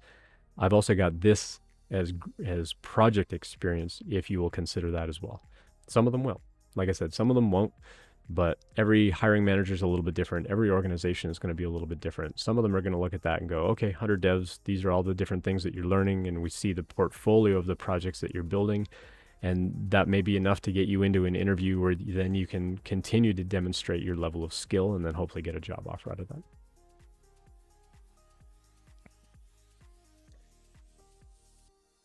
No caffeine? You're very welcome. This is what I love to do on my stream, is just offer from a hiring manager's perspective. You know, so I've been a hiring manager, I've been a director of engineering, I've been in the industry for 26 years. And this is what my whole stream is about, is just helping people out with these kinds of questions. So I'd appreciate it very much if you can let other folks know in the 100 Devs Discord to drop by the stream at any time. I love helping people out. And so, yeah, if you've got questions, you're welcome to drop that in chat. I've also got a way for you to ask an anonymous question as well. You can just send a whisper message over to my bot, not to me. Send it over to my bot, and it'll actually show up in chat as an anonymous question. I'm happy to address those. I've got my own Discord community, which you're welcome to drop by and be a part of as well. You can whisper me on Discord. You can whisper me on all the socials, so LinkedIn, Twitter, Instagram. I'm on all those platforms with the same username that I use here on Twitch. You can send me messages on any of those platforms. I'll do my best to answer you on that platform, but then I may bring that question over to my Discord community, where I posted in a channel called Anonymous Questions. And then I occasionally draw from those questions to actually do live streams like this, where I'll say like, hey, we got a live question. Now I'm going to go grab one out of Discord. And so, you know, you won't know necessarily where that question came from. It could be from LinkedIn, it could be from Twitter, it could be from Quora, it could be from Instagram, it could be from wherever I get asked questions. And so I kind of draw all of those together, and I drop those in my anonymous questions channel. And then lately I'm like, I've always flagged when I've answered the question, but lately I'm actually marking in the channel when I've actually answered that question. So you can always come back and look at my YouTube archive and kind of go back, and on the YouTube channel, you can see playlists of where I've broken out little clips like that, where this one might go in like the technical playlist. But there's also like interview playlist. There's a resume review playlist where you can see where I've done resume reviews for people. And so I've got all those different playlists, and I publish one of those videos every day. So you can go subscribe over on YouTube and encourage other people to subscribe as well if you like them. I just love helping people out.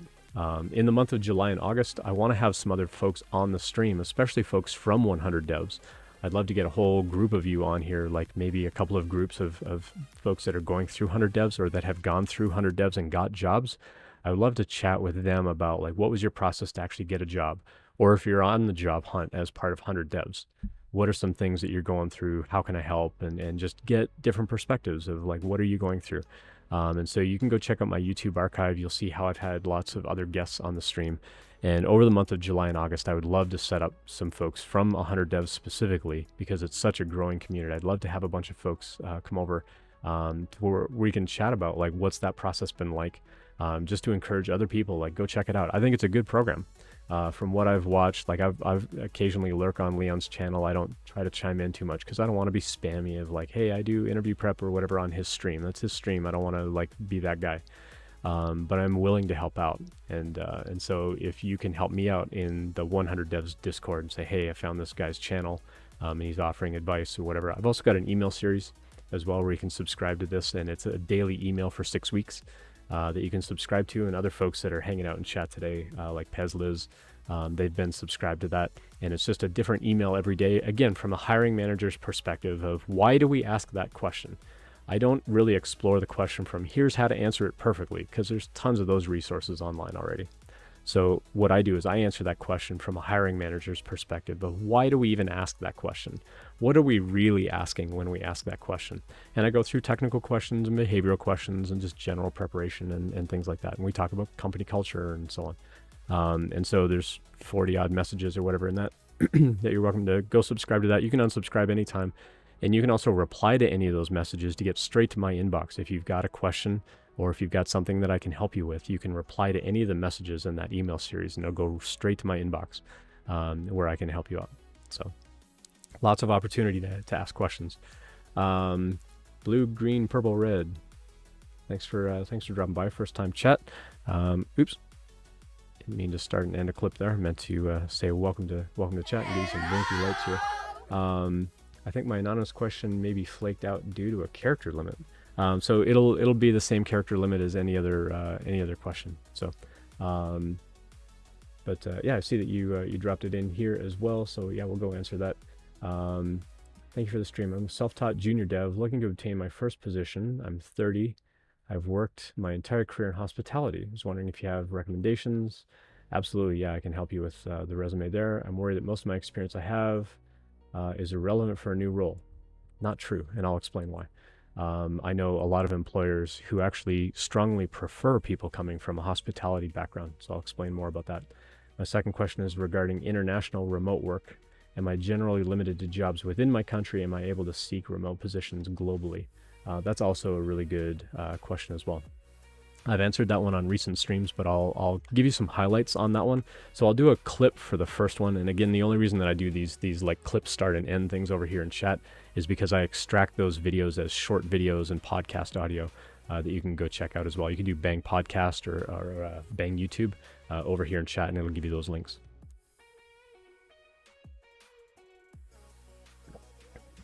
But yeah, I appreciate the question. So let's dive in on that first one. I'll do a clip on that one. And then when I stop that clip, I'll answer the second one just because I've answered that one extensively, and you can go find that one on YouTube. I've actually answered that one recently that you can go find. How does this work? It's Davey. Hey, hello. So you can just drop questions in chat over here if you want to ask it anonymously. You can just send a whisper to my bot. It is held to the same character limit as other Twitch messages. If you don't see it come through, it might be that it's too long. So just try shortening it and send it again. Cool. Let's start a clip for this first one from Blue, Green, Purple, Red, and then we'll go from there. We had a question drop in chat. It said, thanks for the stream. I'm a self-taught junior developer looking to obtain my first position in the tech industry. I'm 30. I've worked my entire career in hospitality. I was wondering if you have any recommendations on how to both structure and populate my resume. I'm worried that most of my experience that I have, aside from working within a team, is irrelevant to my new role. I appreciate the question, first and foremost. Secondly, there's a lot about being in the hospitality industry that's really helpful. Now, when you say hospitality, you don't specifically mention, like, was it food service hospitality or some other customer service style of hospitality? So if you could drop that as a follow-up in chat while I kind of go through these initial thoughts, that'll give me a little more context for your question. I've spoken with a lot of employers. I was a software teacher myself for 4 years at a code school in the Denver region. And we actually would sit down with employers and say, what do you want from our students? Like what kinds of skills? And then what kind of background from our students do you find most helpful on your teams? And a lot of them came back and said hospitality, specifically food service. They really appreciate that because you've worked on teams, you've worked on fast-paced teams. Specific to the food service industry, you've worked, as we call it, like front of house, back of house, or rear of house, which is like the actual serving staff who actually bring the food to your table versus the people in the back who actually have to prepare the food. And so because you're working across multiple teams and making sure that that communication is really clear so that you can get the customer what they want. And that's a really important thing when it comes to user empathy when we're becoming software developers.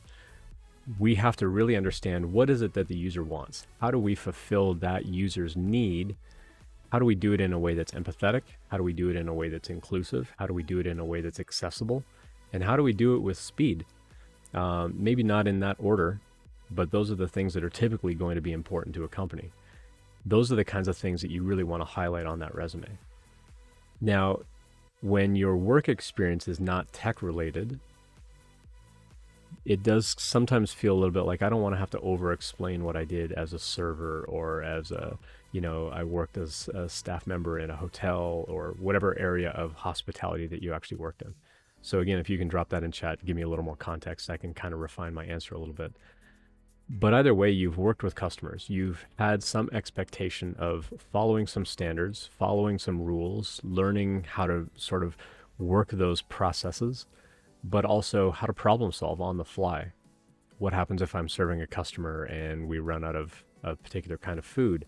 Or how do I serve orders, for customers in a particular order to make sure everybody's getting their food while it's hot? How do I problem solve if somebody needs a drink, but I also need to run back to the kitchen and grab someone else's food? Can I grab the food and that drink and do both at the same time? Should I do the drink first? Meanwhile, the food's getting cold. Do I do the food first because that takes longer to deliver? Meanwhile, the other person's still waiting for their drink. Do I delegate and say hey, can you get a drink for this person at this table while I go get the food? These are all problem solving skills that you build up in hospitality. So again, if you can give me a little more context to that in chat. With building that out as part of your resume, you're going to have several things on the resume. So a typical tech resume, I like to see skills at the very top. As a hiring manager, I need to see quickly, do you have the kind of skill that I'm even looking for? I don't want to have to hunt for those keywords on your resume.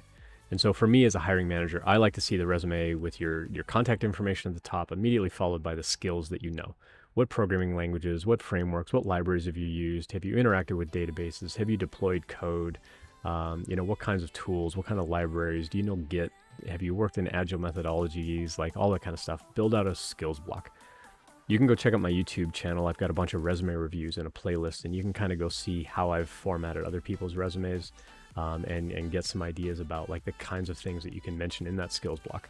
From there, if you're brand new in the industry and you're trying to get that first job in tech, I would probably make that next section the project work that you've been working on. So any kind of technical projects that you've been building, whether it's part of an online curriculum like 100 Devs or a code school, or just side projects of things that you want to automate around your house because now you're understanding how to build those kinds of things. Like I automate all kinds of stuff around here with lights and so on. And just different tasks that, some of my home automation things, I don't want to say the AG name, otherwise my phone's going to kick in. But there are things that you can automate as a developer. You can list those as project work. And then from there, you can list out your actual work experience. The work experience, because it's been professional experience, it's important that you put that on the resume. You want to show that you've been professionally employed. Even if it's in the hospitality industry, that's fine. You've still been an employee. You can still be trusted to work with customers, interact with customers, meet their expectations, meet their needs. Those are all important. What you don't want to do is you don't want to over-explain what you did. Like if you were a cashier at a grocery store, you don't want to over-explain what you did. You can literally just say cashier at a grocery store. Everyone's going to have some idea or concept of like, okay, you handled money, you interacted with customers, you were cheerful and polite, and you were able to like scan through things, maybe problem solve if like a barcode didn't work or if it was missing a barcode or something like that. Like what do you do? There's going to be problem solving. So you don't have to over explain what some of those roles are.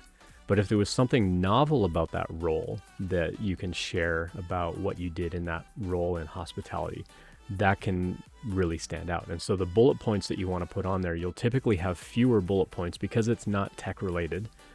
But as much as possible, you want to use a strong action verb of something that you did, and it'll be kind of written in the past tense. If you can quantify what you did and really the impact to the team or impact to the company.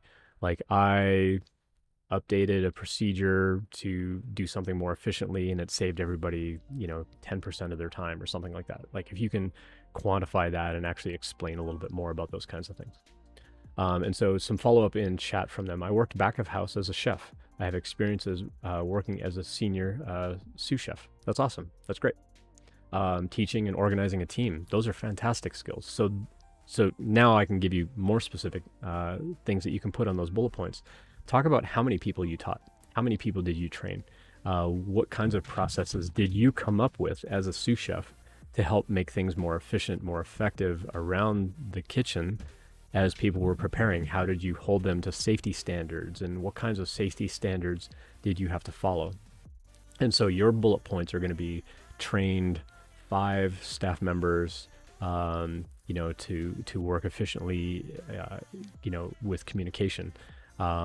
Maybe anything new that you came up with. Did you have to develop new recipes? Did you have to develop new preparation techniques based on maybe the size of the kitchen or the layout of the kitchen in a way that made it effective and efficient to like move things around? Like, any sort of problem solving around that, like optimized when to prepare certain vegetables, to be ready, or certain food ingredients to be ready for specific meal times.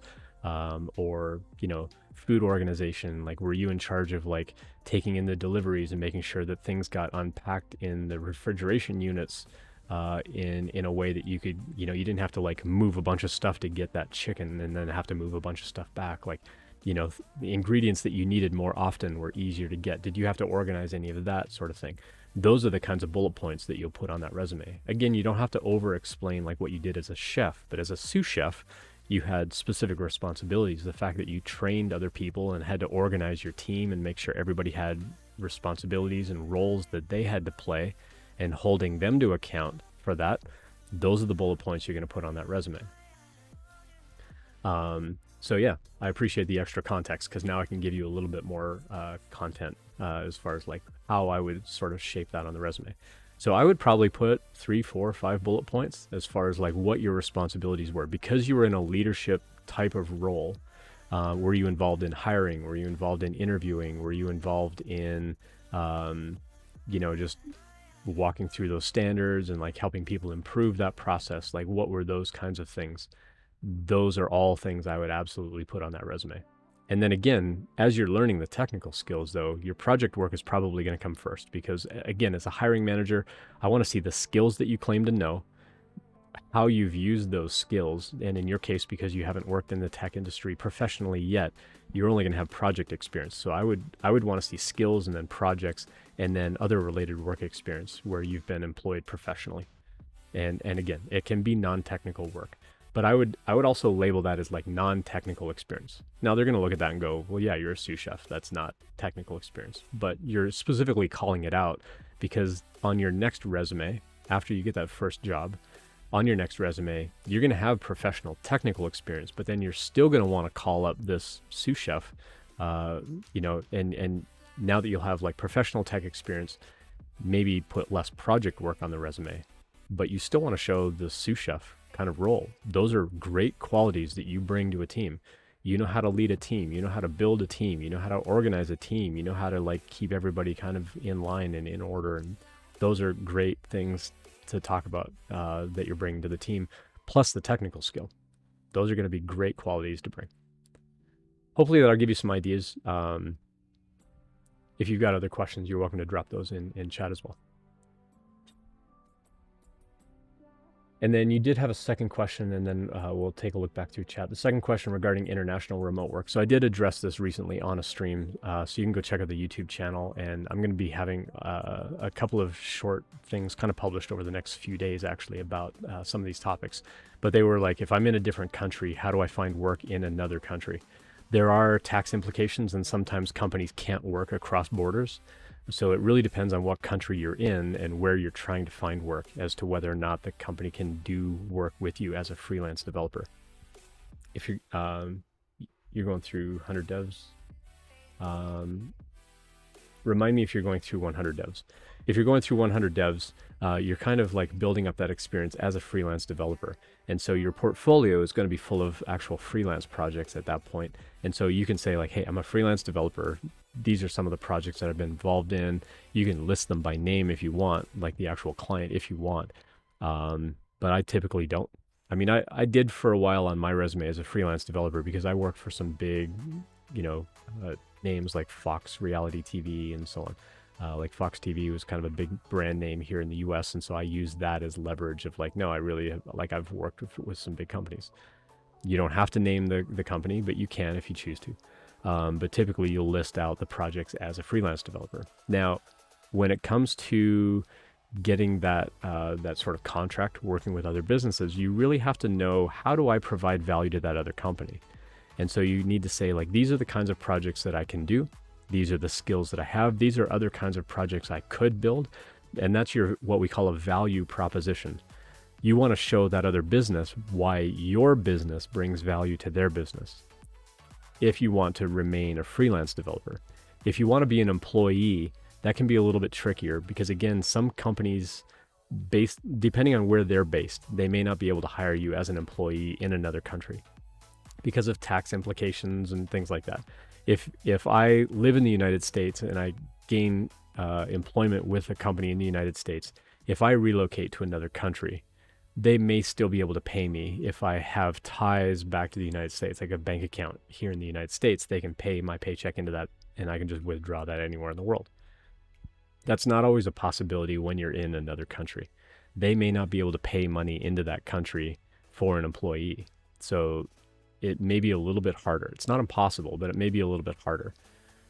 One thing to think about there, and this is advice that I've shared recently on the stream, is you may want to see about joining an actual freelance company that does like offshore work, or what we call offshore. And so you become an employee of theirs, and then they worry about like how do they contract with other businesses. And so you can join their team as an employee, and then they find other work for you to work on. So that may be a possibility as well. So again, I've got longer descriptions on some of that in recent streams, but I wanted to give you a highlight there around like just some ideas on that. All right, well, let me go back to chat. Let's see. Aaron F. Geard says you will almost always get asked how you prioritize tasks in an interview. Yep. Sometimes, but as a junior dev, you may not. As a junior dev, you may not get asked how you prioritize things. And if they do, I would typically defer that as a junior dev and say, well, I'm fairly new in the industry. I would lean on my team to help me prioritize. They're really asking like, how will you take initiative? Like, how will you find something to do? Like if I give you a task and you finish it, how are you going to find something else to do? So you're not just sitting there twiddling your thumbs, waiting for me to tell you what else to do. Sometimes that can come across as like a prioritization kind of thing. But they're typically not going to say like, hey, if you've got task A, B, and C, like which one are you going to do first? As a junior dev in the company, you're going to need to rely on the team to help you prioritize like which one is most important, or which one do I have to work on because I may not be able to work on this other one until I get this first one done. Like if I have to reorganize a database table, I can't build the code until I do the database. So I have to do that one first. Over time, you'll learn experience on like, oh, I have to do that one first before I can do this one. But when you're new in a company and you're new in the industry, you may not have the depth of knowledge for actually answering that question. If you do, great, but you probably won't, and that's okay. Like I said at the beginning of the stream, you know what you know. You don't know what you don't know, and that's all right. My job as the interviewer is to figure out your breadth of knowledge and your depth of knowledge and then see whether that fits on the team. So I wouldn't stress too much about like, do you have a solid understanding of how to prioritize everything that's possible or anything like that. They're not going to ask anything that in depth. They may ask the question, but it's okay not to have an answer to. Aaron F. Geard, though, I appreciate the insight. I always love when people drop their ideas in chat. You're absolutely welcome to do that. I think it's important to see different perspectives and different ideas. We may not agree, and that's okay too. I think it's good. I think I say this on the stream from time to time. I think things like interview preparation and working in the tech industry is a little bit like religion and politics, where you might have one frame of mind, but as you hear other people's perspectives, your perspective may change a little bit too. Maybe not, but that's all right. I think that we can respectfully disagree without getting into like big, flame wars over, tabs versus spaces or VI versus Emacs kind of polarizing topics in tech. But I've had people on the stream too where we've done resume reviews or we've talked about different kinds of interview preparation questions, and we diametrically, oppose each other on like, no, I don't think that's the right way to do it. And they'd be like, no, I don't think that's the right way to do it. And that's okay. And I think as a listener, you might walk away going a little confused, like, well, which piece of advice do I listen to? But I think you can take a little bit away from all of it and make your own decision on this is how I'm going to choose to do it. You don't have to take my advice. You don't have to take their advice. You can come up with your own path. I'm just here to offer my perspectives and my ideas, but I love folks like Aaron F. Geard and RC Maniac and other folks that like drop by chat and help share their perspectives. I think it's a vital part of the community that we're building here, where we have other people share that perspective. So Aaron F. Geard, I appreciate your insight. I really do. Let's see, what else did I miss in chat? Magnificent Username Guy, good to see you. Thanks for dropping by. Magnificent Username Guy, the Diversity in Tech fundraiser is still going, so I'm dropping off that money on Friday, and then we're going to reset everything for the next 6 months. Your Magnificent Username Guy, send me a Twitch whisper of where you're located, because I think your package just got remailed within, if you're one of the European users that I sent a dragon to, or a couple of dragons to, I think they're on their way, and I'll send you that tracking information. But send me a Twitch whisper real quick, so that I can see like where you're located, and I'll respond to that with your tracking info. Blue, green, purple, red. I've been studying some 100 devs material. However, I only very recently discovered them. Cool. This is a nice confidence boost. I'll certainly be going through other content. Awesome. That's great. Yeah, I've got a lot of content on the website, and most of it's going to be on YouTube, to be honest. Like all my previous streams are up on YouTube, but I've been going through and I've been like clipping out like just the questions and answers, and you can go check out those playlists. So if you're kind of in the application stage, there's an application playlist of like things that you need to know as you're applying for a job. The interview playlist is like, now that you're interviewing with a company, like what are some things you need to know? And then like there's like a general Q&A one that I kind of want to break out into, because I'm starting to answer more questions about like negotiations and salaries and compensation, things like that. So I might break some of those questions out and move them into a new playlist on like that stage. So now that you've gotten through the interviews and you've gotten an offer, what do you do? And I may like move some of those questions into that, because I do want to kind of have a playlist for every stage. Like, how do we do company research? And now that you've applied, what do you do? And now, or like, how do you apply? And then how do you interview? And then how do you handle negotiations? And then what do you do like after that? Like once you're in the career, what's the career advancement? So I may go through over the next like month or two and like reorganize those playlists a little bit. But you can definitely go check out the YouTube channel over here. I got lots of playlists that you can go check out. And I'm also thrilled to take feedback on it.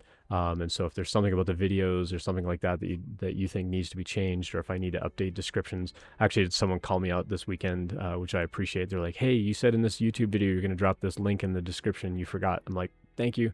Sometimes I forget. And so I appreciate folks that are willing to jump in and remind me of those kinds of things, and I'll go in and I'll make those edits as soon as possible. Peg J says, send me a dragon as well. If you want, you can donate to the Diversity in Tech fundraiser. Anything over $10, I am permitted by McGuy to print you a dragon. Unfortunately, though, I'm going away on a trip tomorrow morning, so I have less than 24 hours before my trip, and it takes 24 to 26 hours to print a dragon. And so it won't print by the time I have to leave on my trip tomorrow. And so if you do donate, you can do Bang PayPal in chat, and you can get my PayPal information. I will print you a dragon when I get home, and then I can send it out from there. So yeah, feel free to do that. And then I match all that money. So all the money that I make as a streamer, all the money that has come in from like gift subs and bits and shears and PayPal donations and things like that for things like resume reviews. If you ever want a resume review, you can send that in over here as well. If you want a private review, I charge money for it, but all that money goes in this pot, and I match all this money dollar for dollar. And then my employer is matching some of that up to $1,500. And so when I meet with this group on Friday, I'm giving them double this amount of money, and then my employer is going to kick in another $1,500. So we're going to be giving them almost $5,000 for a scholarship fund this weekend. So I'm super, super excited to do that Friday morning. And then I'll have a couple of hours to kind of like roam around San Francisco, maybe do a little bit of shopping, then get to the airport and fly home. So I'll be back home Friday night. So I will not be streaming this Thursday night. Normally I would stream Thursday night, and I'm just going to be way too busy. I've got like all day events going on Tuesday, Wednesday, Thursday. And I don't know if I don't know yet when I'm going to have time at the hotel to actually like live stream. So I can't promise that I'm going to live stream Thursday night. I might be thoroughly exhausted by then. If I can stream, I'll try to stream, but it probably won't be at the usual time. It may be a little bit later than usual if I do live stream on Thursday. I don't know. We'll see. We'll see how it goes. Gladly pay you Tuesday for a dragon today. That's great. Love the Popeye reference. Probably very few of us in chat old enough to get the reference on that, Mark H.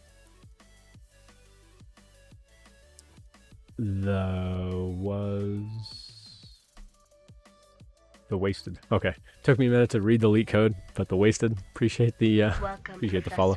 Give you some blinky lights. There we go. Took a minute for my script to kick in, but yeah, appreciate the follow. Thanks for that. And Josie Life, I also missed your follow earlier as well, so thanks for the follow. And blue, green, purple, red. I'm happy that I was able to answer your question for you. So yeah, I like doing little blinky lights and stuff like that. Yeah, I too am an old fart for sure. I've also got some channel point redemptions. If you want to change the light pattern going on behind me, you can do bang nanoleaf in chat. You can do bang help if you don't know how to spell it. All that commands down here. You can do bang help. There's a bang nanoleaf that you can do where it'll give you the names of the different patterns, and you can send one of those patterns to the lights. You do need to do channel point redemptions for that, and it will last for 5 minutes. So only one person can do it every 5 minutes. But if you have enough channel points, feel free to change the light pattern back there.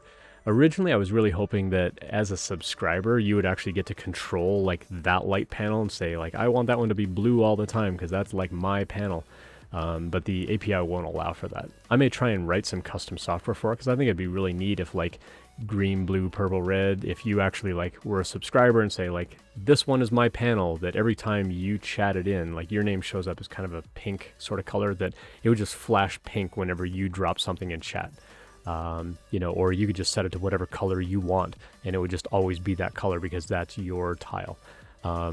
But I wasn't able to do that, and so instead, anybody that subscribes, I'll actually like 3D print your logo or any other kind of logo, as long as it's work safe and family safe, or like work friendly and family friendly, because I do stream for work, and I want other people to know that I'm a family friendly kind of stream, so I try not to cuss too much on the stream.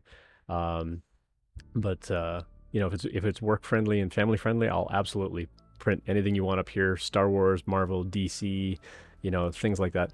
More than happy to chat about what you'd like up there as a logo. I've reached out to several folks that have subscribed. Pezliz, I'm still waiting for you if you're still hanging out in chat.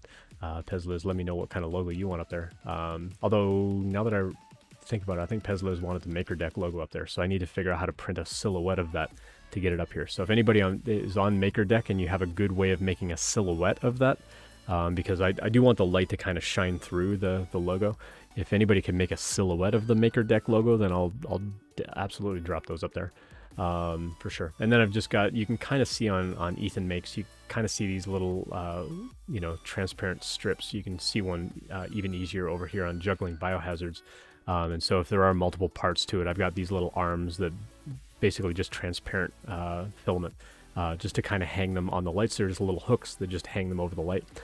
Because if I do a webinar for work, like I'm going to be doing I'm actually speaking at a remote conference that's actually based in Dubai at the end of the month, and I actually have to take all of these things down.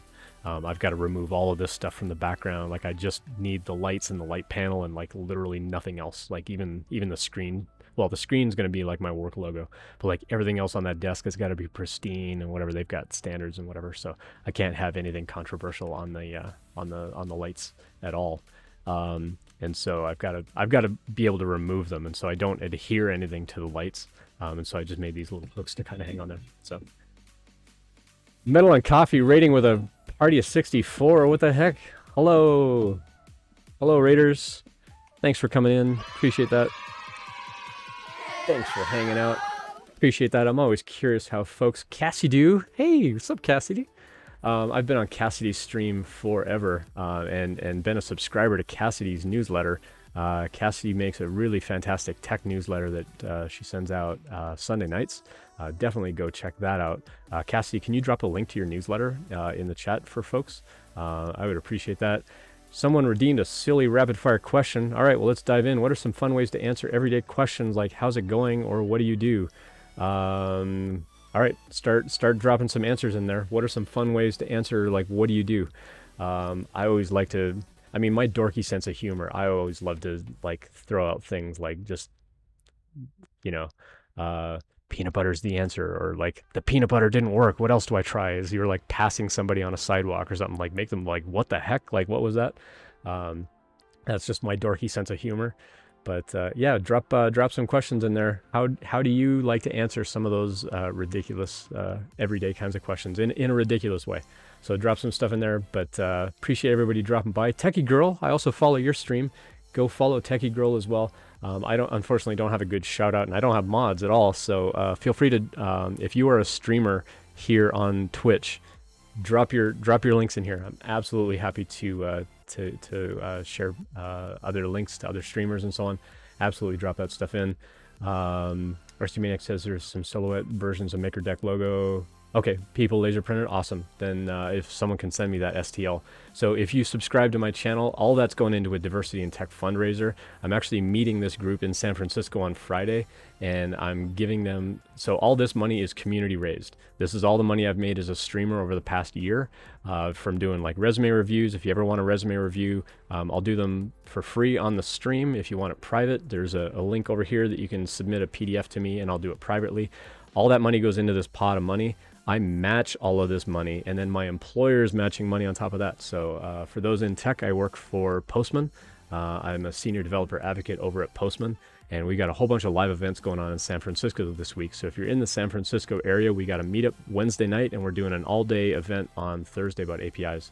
But yeah, I'm Ian Douglas. Thanks for dropping by. I'm the author of this website, Tech Interview Guide, and I'm just here to help people out with my perspectives on interviewing and careers and things like that in the tech industry.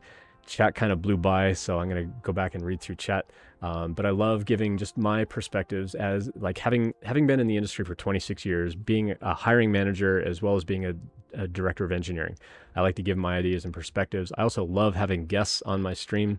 Cassie, stream sometime. Or anybody else. If you've been in a hiring position or if you've gone through a job hunt, I would love to have you on the stream as a guest where we can chat about like what was your experience. Appreciate the cheers. Thanks. Appreciate that very much, Monsoon Josh. Can't find Gone in 60 Seconds DVD. It was here a minute ago. Absolutely. Drop those dad jokes for sure in support of Father's Day today. Absolutely. I think there's like bang joke or bang dad joke or something you can do as well. And my little Twitch bot will pull up some jokes as well. But yeah, I've been in the industry for a hot minute. Got some life highlights going on here from having been in the industry for a long time. And so I'm just here just to offer my advice and perspective, but I also love having guests on the stream as well, because I think it's important to hear lots of ideas and perspectives. I don't want to be just another white dude in tech offering opinions. I love having other people on here to like kind of elevate them as well and have them on the platform and give them a voice. And so if you're in tech, if you've gone through a job hunt, if you've been a hiring manager, if you've been on any kind of interview panel, please reach out to me. Send me a Twitch whisper. My whispers are open. I'm on all the socials with the same username, LinkedIn, Twitter, Instagram. You can connect with me with the same username. And I'm happy to take anonymous questions. So you can whisper me, DM me, whatever on those platforms. But today, if you want to ask an anonymous question, here's a little hint over here in chat. You can actually send a message to my bot, send a whisper over to my bot, and it'll show up in chat as an anonymous question. And what I do is I have like a little start and end marker that I do in chat, and that just lets my Twitch bot later on write this stuff into a database. And then I go back and I extract just short YouTube videos and podcast audio to help people out with whatever your learning style is. And so if you can't make it to a live stream, you can go watch the whole live stream later on YouTube. Or you can just watch the little clip of it later on as I put them into playlists. And so you can go check out my YouTube channel. I've got all previous questions, resume reviews, everything from how to do company research all the way through to how do I do negotiations. I got tons of content on the website. I got tons of content, way more content in YouTube at this point than I do on the website. But the website's got a lot of information. I've got an email series that you can subscribe to. It's nowhere near as cool as Cassidy's. But Cassidy, if you haven't already dropped the link to your email newsletter, please drop it in chat. It's a fantastic newsletter that folks can subscribe to.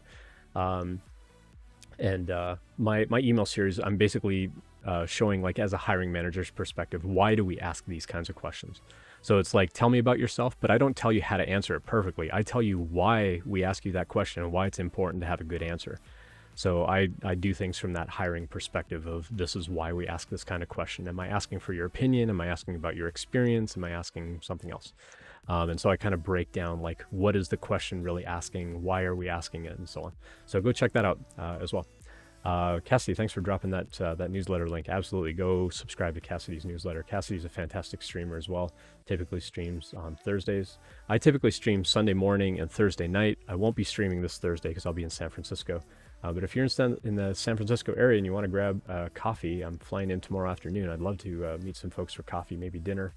Let me see what else is going on. I missed a lot in chat when y'all dropped in, so I appreciate the raid.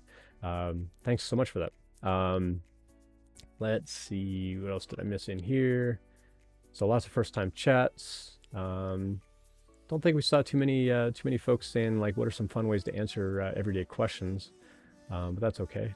So Metal and Coffee, Cassie, recommend a raid. Appreciate the recommendation, Cassie. I really do. Thank you so much. And Techie Girl, please give a follow to Techie Girl as well. I've been following Techie Girl's stream as well. Metal and Coffee. Let me go give you a follow back. Actually, I already followed Metal and Coffee. Cool. Let's see. What else did I miss in chat? Didn't realize you weren't following. That's okay. Appreciate the follow. Sounds good. Just skimming through chat real quick to see if we missed anything. Oh, we had an anonymous question come in. So we'll absolutely go take a look at that. And someone cheered a bit. Hello. Thank you for the cheers. I appreciate that. You give some more blinky lights or some sort of like fun audio randomness in the background. I don't have my ear monitors in, so I don't know if it's playing a kazoo or a trumpet or kids cheering or whatever. But is that the same techie girl from Ustream? I'm not sure. Cool. Let's go look at that anonymous question. So we had an anonymous question in chat drop in. It says, what's more important, customer service or technical skills? What do you believe customer service, or why do you believe customer service is important to you? This is a good question. It's got a couple of things to unpack here. For me, I think having good, strong user empathy in anything that we develop is really important. So it actually combines a little bit of both customer service and technical skill. You obviously need the technical skill to get the job, but having user empathy and understanding what the user is doing and why we're building it for particular users. We are typically the first users of our software, but we're not the users. We're not the end users of our software. We write it for other people. Now, the stuff I automate here around the house, I'm also the end user. But I actually had one of my kids helping me recently with like going through and like clipping out YouTube short videos and podcast audios and like setting all that stuff up in the database. And so I had to make sure that all the little prompt things that I was writing in my Python scripts were friendly enough for him to understand what to do at each step. And so he was able to go through and he actually gave me some feedback like, hey, could we change this prompt? This one was a little confusing, or this one defaulted to yes. Could it default to no? And so I went in and I changed all my code. And it was great getting that user feedback. And sometimes as developers, we lose sight of who the end user is. And so asking who is this for, I think is probably one of the most important things that we have to do as a developer. Now, the technical skill is going to be important. I say on the stream all the time, ours is one of the few industries where we have to demonstrate our skill as part of the interview process. We have to demonstrate. And so technical challenges and you know, take-home assignments and things like that, those aren't going away. What I wish would go away is the style of leak code questions that have nothing to do with the day-to-day job. I've been on that soapbox a ton of times. Dragons. I did a huge dragon giveaway back in May. And so I appreciate the stickers. But when it comes to that whole user empathy, like really understanding like why do we build things in a particular way to make it accessible and make it usable, and who do we build this for, and understanding that idea and perspective. And that's why we need very diverse teams. We need people coming from lots of different backgrounds, lots of different technologies, lots of different ways of doing things, so that we build software for everyone that's going to be using that software. Because we're the first users, we shouldn't build it the way we want to use it. We need to build it for the way our users are actually going to use it. There have been like lots of funny memes over the years of like, you know, this is how we design the swing, but this is how the user's actually using the swing. And, you know, some of you might have seen that meme of like, this is what the project manager wanted, and this is what the customer wanted, and so on, like getting into all those kinds of, you know, different panels of like what the user expected and what the user wanted and what the project manager promised and what the salesperson promised and what, you know, all these things. And so we really have to keep the user in mind. And so that does come from a little bit of customer support, of actually interacting and getting that feedback into the process of how do we build a thing? How do we get that feedback? And then how do we kind of iterate on what we've built to use that feedback to make sure that we're really taking care of the user? But the technical skill is also vital. You're not going to get the job unless you can demonstrate that you can do the job. And kind of going back to a comparison that I did earlier in the stream just today, when a doctor goes and interviews for a job, they don't say, hey, go do surgery on that person, and if they survive, you get the job. They just look at your background and look at your references and go, yeah, okay, we'll hire you. In the tech industry, we don't really have the same kind of notion. We don't really have like licensing or like apprenticeship journeyman kind of tickets like other types of skilled labor jobs. We don't really have that in the tech industry. We have some certifications, and you can get bachelor's degrees, you know, specializing in certain things, but they're still going to want you to demonstrate some amount of skill. And so that part's not going away. So you will need the technical skill to get the job, but as part of that interview process, I think being able to show a very strong user empathy is going to be just as important for me.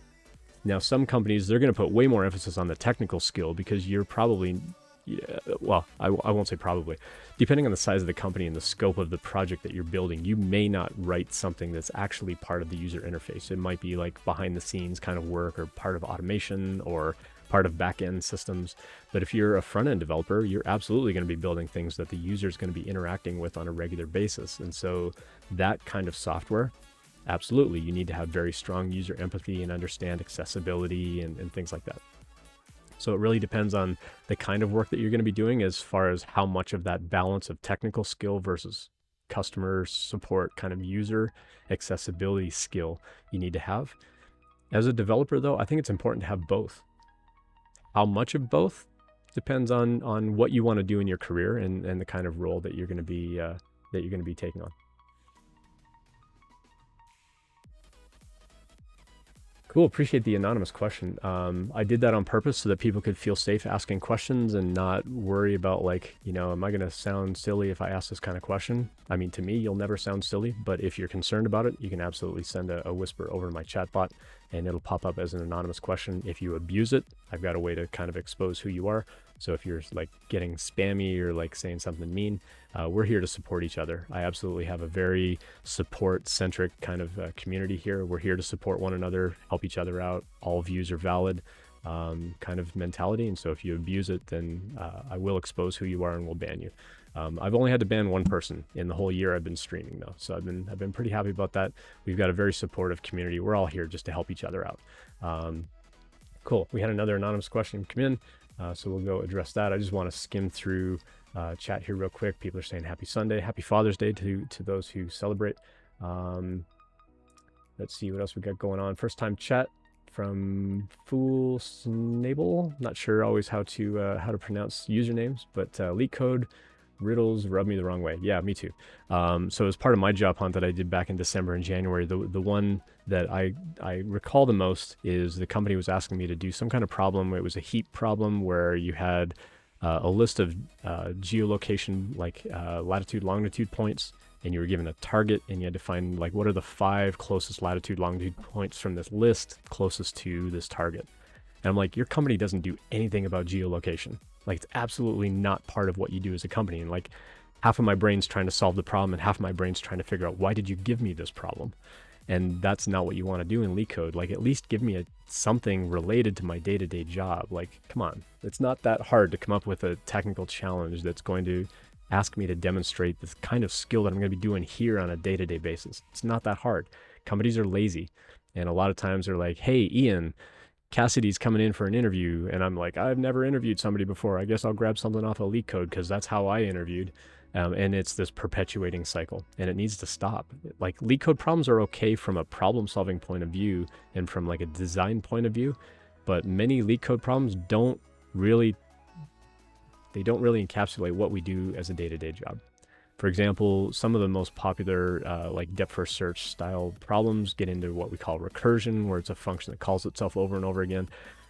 26 years in the industry. I've done recursion twice in production over 26 years. And yet I've done it dozens of times in interviews.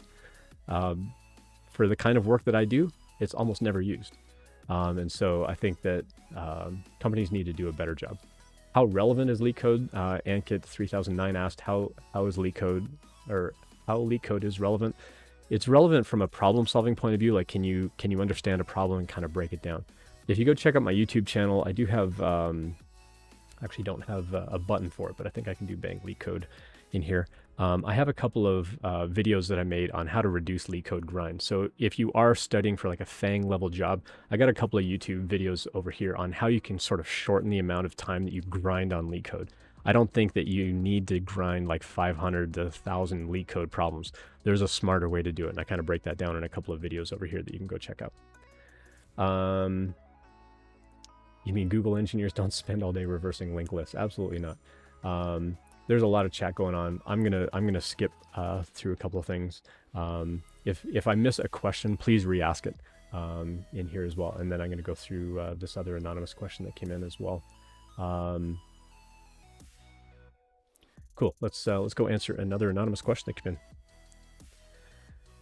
We had another anonymous question come in chat that said, can you tell me about a time when a lack of teamwork hindered a project? How did you address the situation? If a team member was disengaged, what would you do to motivate them? This is kind of a mix of behavioral question as well as management question. So if I was doing a manager interview, if I was interviewing someone for a management position, I might ask something like this. From a teammate perspective, there are ways that you can sort of see that, a teammate has been kind of disengaged, or, maybe they're kind of zoning out, or maybe they're, I mean, it could be anything from burnout to just disinterest in what they're doing, disinterest in the job. As a manager, my job is to kind of interact with my team on a regular enough basis and keep them engaged to know when they're starting to disengage. When I would do one-on-ones with my team, I always offered, like, we'll do it weekly at most. We'll do it every other week at best. And if you need to delay it by a week, then I will only delay it a week at most.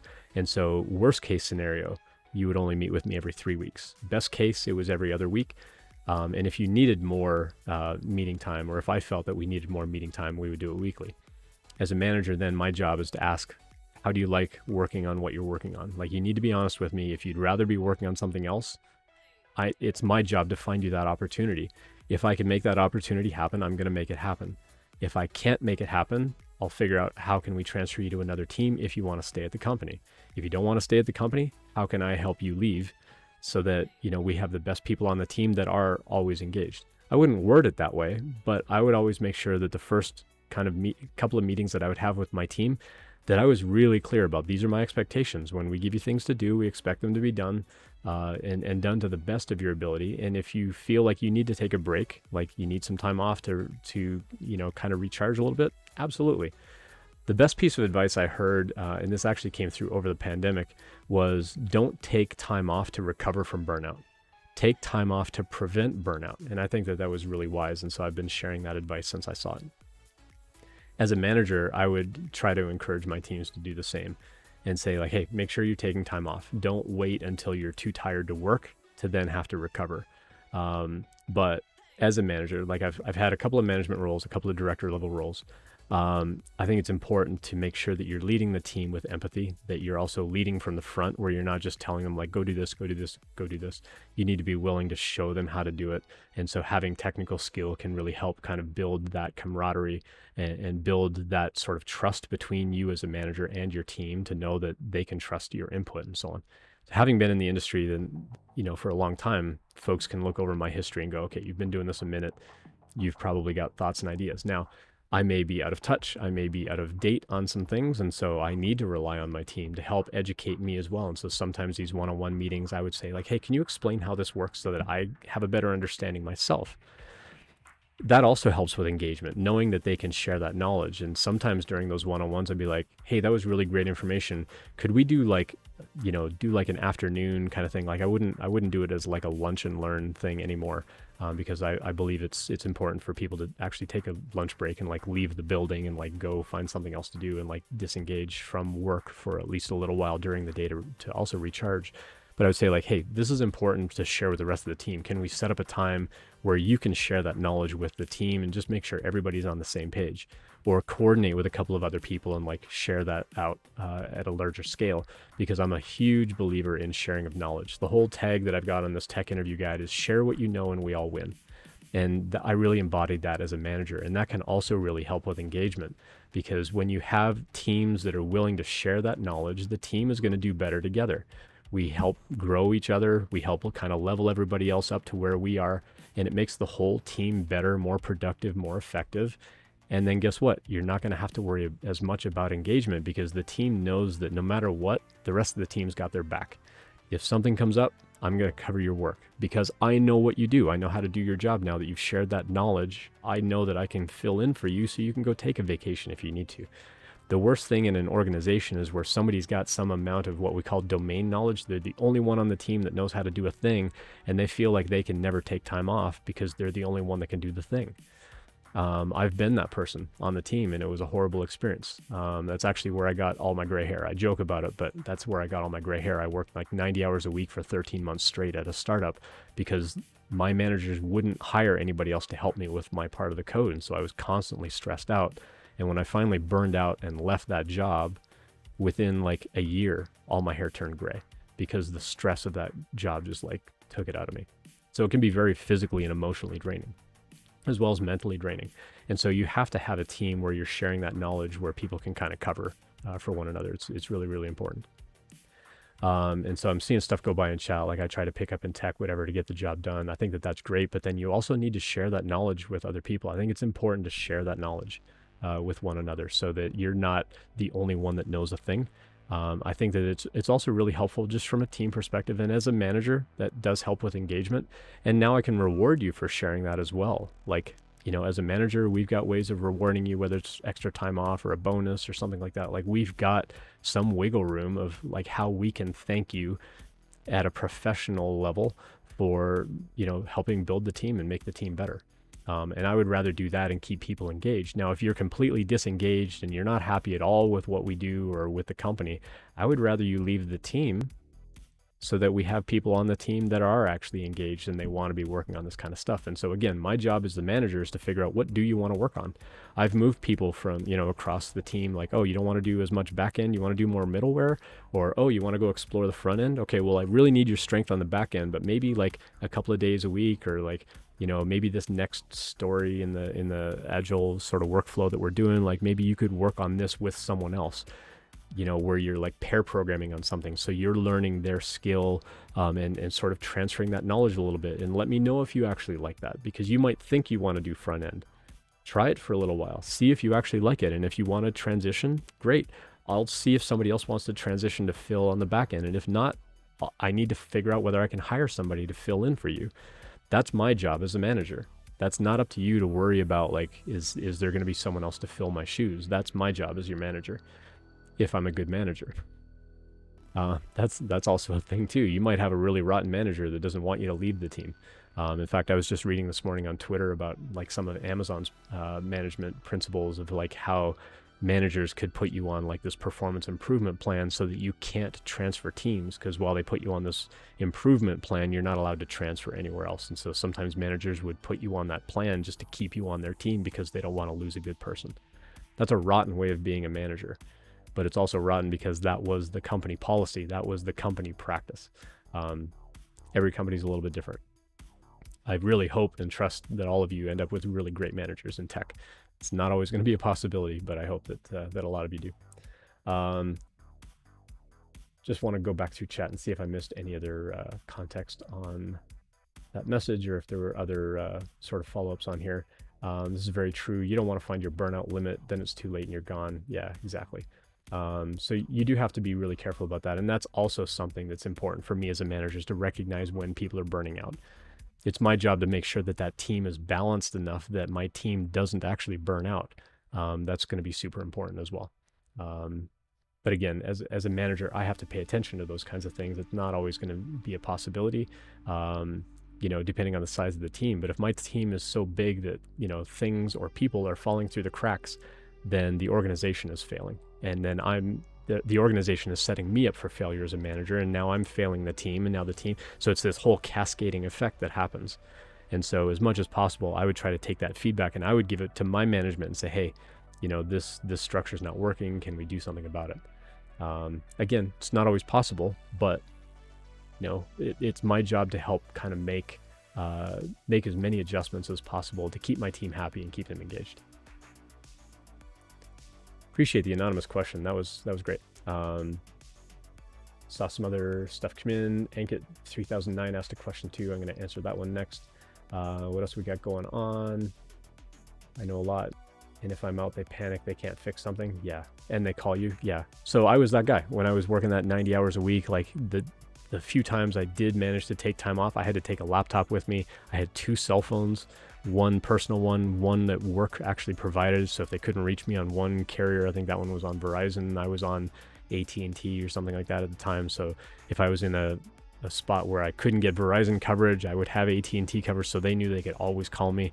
And I would literally drop everything I was doing and like get on the laptop and like connect to a hotspot and like go in and try to fix something. It was a horrible way to work. My wife's in a job like that now where the manager won't hire anyone. Yeah, it's rough. They got to give that feedback. They got to speak up. You're the only one that's going to advocate for you. I love this never give up sticker. You have to advocate for yourself. No one else is going to advocate for you. You have to be able to speak up. And if you feel like you can't speak up to your manager, then you need to find someone else that you can speak up to. And worst case scenario, you find somewhere else to work. If you've got professional experience, it's much easier to go get that other job. If you're looking for your first job in tech, that first job is the hardest one to find. Monsoon Josh says, I'll be interviewing to be the head of IT at a school district. So this is very helpful. I'm second in command right now. That's great. If devs flub the interview hard, that might hurt the company brand. I mean, it depends how much you speak out about the interview process and how good or bad it was. Like the company where I was doing this geolocation problem, I've never called them out by name because I like the company. I respect who they are and what they do as a company. I just hate their interview process. You know, and at the end of it, they're like, yeah, you didn't do very well on the technical challenge. I'm like, oh, my apologies for not memorizing some esoteric math formula that the interviewer knew by name that was needed to, like, you know, convert these geolocation things into some like singular point, add things to a heap to like call it the first 5 things on a heap. I knew it was a heap problem, but I didn't know this math formula of like converting latitude, longitude points to like a single value that you could then sort to find the... It's like, who memorizes that kind of stuff? Like, why would I know that? If your company was a geolocation-based GIS kind of company, and I cared enough about that, then yeah, I might have known that formula. But you can't expect someone coming off the street to know things like that. Like, it was a really ridiculous kind of question to ask. Cool, let's go back and ask, we'll handle Ankit's message here in chat. Advice helps. If I feel I can't communicate with my manager, then I'm out. The relationship has to be working. Absolutely, Fool Stable. Absolutely. You have to have that strong communication. You have to have that open communication. People have to be open to feedback. If people aren't open to feedback, then that's really bad. So one of the first things I did when I started this new job at Postman in January, I started there at the end of January. One of the first things I did was tell my manager, hey, anytime ever, if you've got any kind of feedback for me, I've been around. I got thick skin. I'm a big boy. I can take it. Just give it to me straight. Like, I would rather you give it to me straight than like tiptoe around it and like make you feel like you've got to make me feel, you know, like good about it or something like that. Like, don't sugarcoat it. Don't beat around the bush. If you got something to say, just tell me. And then make sure other people on the team also know that they can give me that feedback at any time. That's a really important thing to do whenever you start a job. Let everybody on your team know that you are open to that feedback. And guess what? Everyone on my team, anytime I do a live stream, anytime I do kind of an event, or I give a speaking engagement or something like that, I get all kinds of Slack messages going, this was good, maybe improve this next time, maybe next time do this, do that. I love that. That's how I get better. And so we're helping each other kind of level up because I'm open to that feedback. And so you have to let your team know that you're open to that feedback, because if you don't tell them that you're open to it, they won't give it. Or they may think like, oh, am I going to hurt his feelings if I tell them? It's like, just tell me. I would rather you just tell me.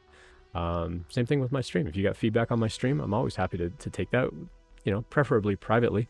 So you're welcome to Twitch whisper me if you think there's anything about my stream I can improve. I'm always happy to do that. If the audio's off, if the music's too loud, not loud enough, drop that kind of stuff in chat. I don't mind. Cool. Let's go back and answer Ankit's question here in chat as well. And again, if I've missed your question, please re-ask.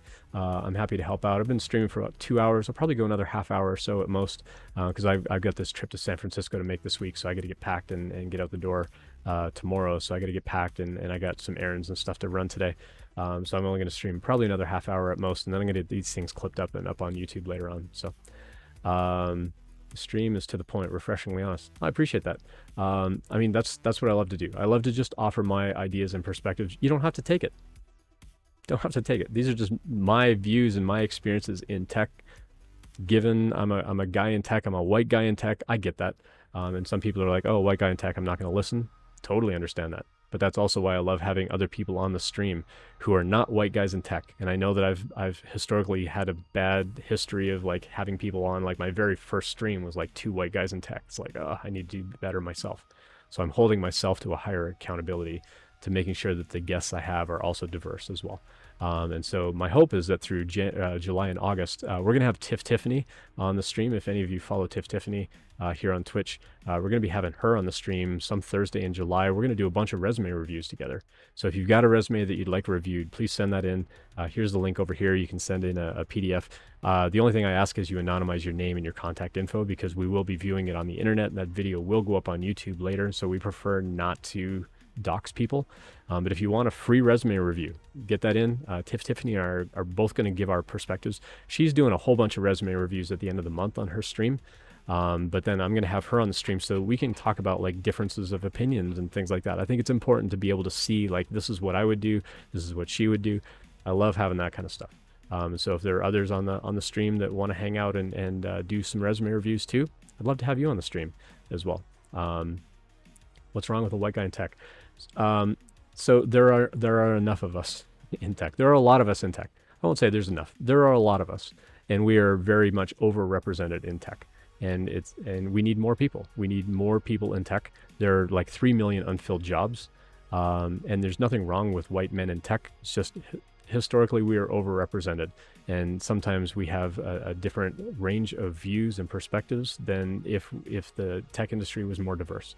So I'm a big champion for diversity in tech. That's why I'm doing this whole diversity in tech fundraiser. I'm not saying white guys don't belong in tech. I had someone come in chat one time and like start dropping all kinds of stuff in chat about like, oh, you're trying to exclude white men in tech. It's not what I'm about. I'm about raising up other people in tech.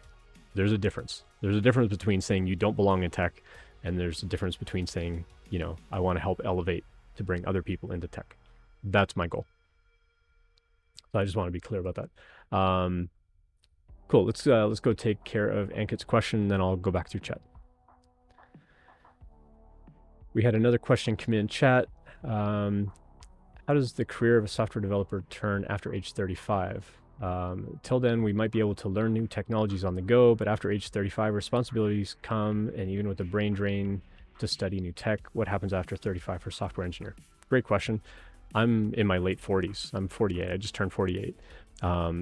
Being in the tech industry is you're constantly learning. I always tell people if you sign up for a career in tech, you're signing up for a career of constant learning. Everything changes. I joke sometimes I've been streaming for 2 hours. We've had 3 new JavaScript frameworks released since then. And it's kind of a joke, but kind of not. I mean, maybe not frameworks, but there's new technology coming out all the time.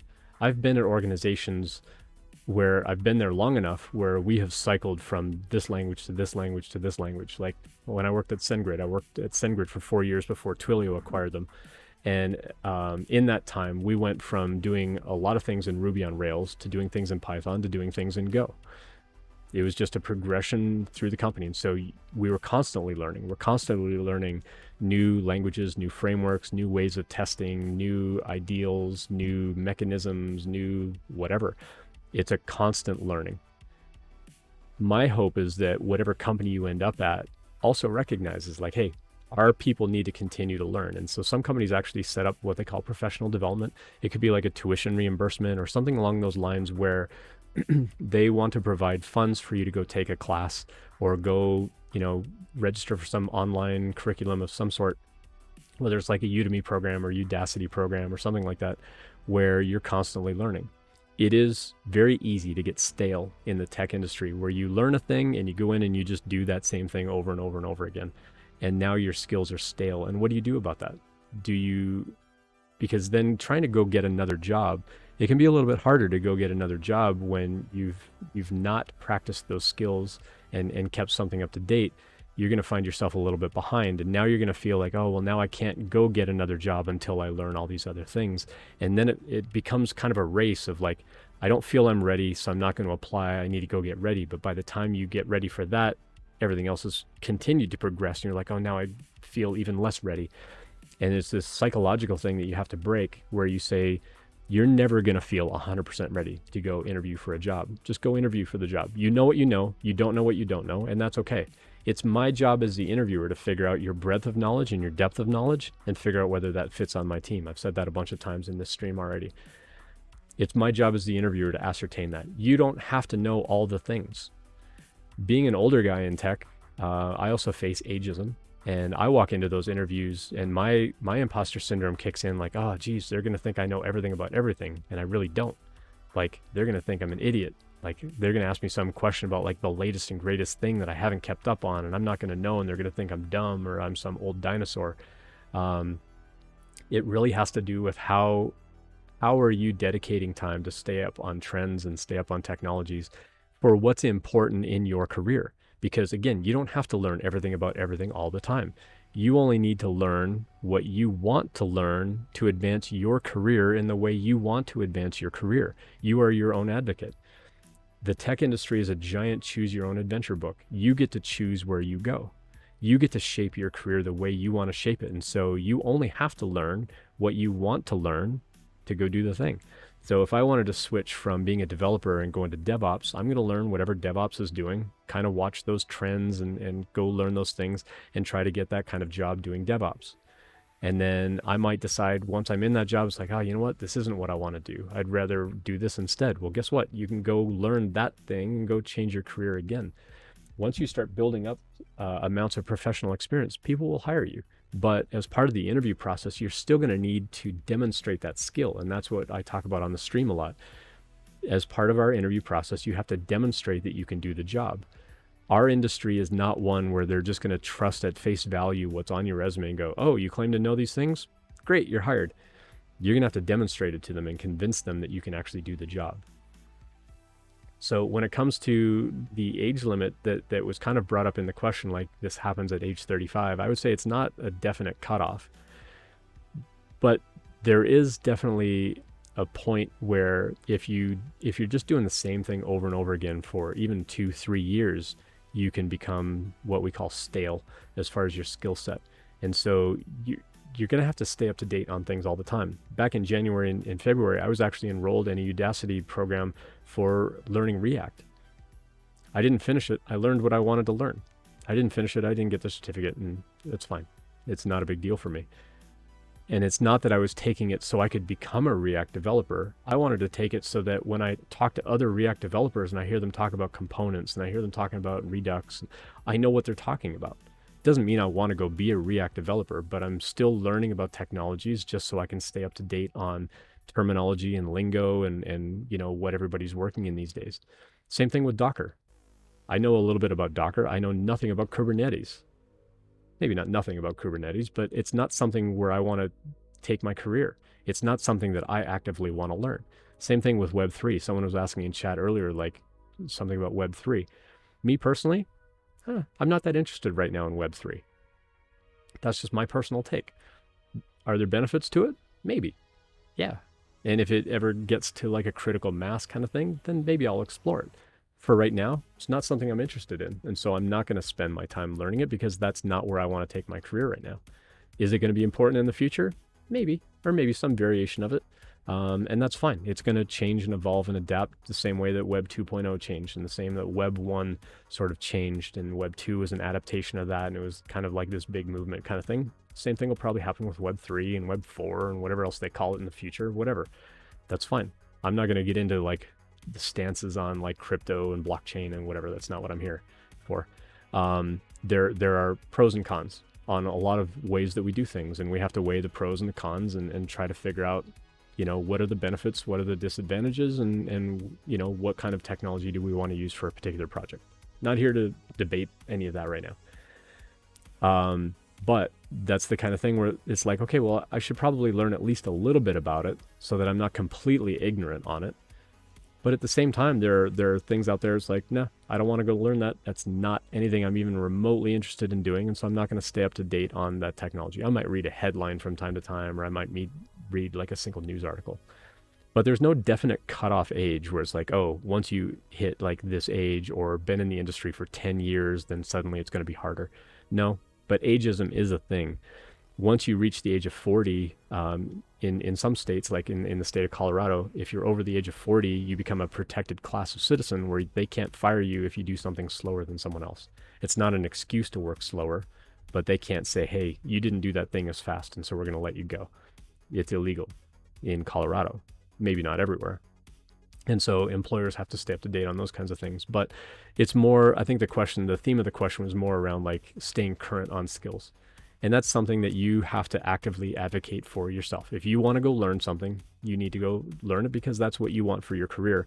And you need to talk to your company about, hey, I want to learn this particular thing. If that's valuable to the company, maybe you can get reimbursed for the tuition or the cost of a program or the cost of some software or whatever. That's up to the company. If it's completely unrelated, like if you work at an insurance company and you want to be a mobile game developer, those are very different sort of tangents in life. They may not pay for the professional development. And that's something that you might have to sort of invest in your own career to go explore. And again, that's a decision that you're going to have to make. If you really want to go explore that and you really need to pay for those tools, then maybe that's something that's worth investing in. But that's a personal decision at that point, because it's going in a completely different area than what you're doing day to day.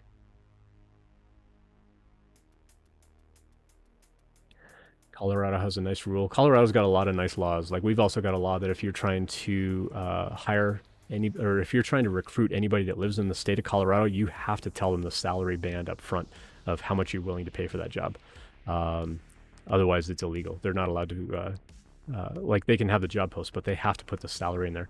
Unfortunately, that started excluding a lot of Colorado residents. They would, like, you'd actually see job posts like, you can apply for this job unless you're in Colorado.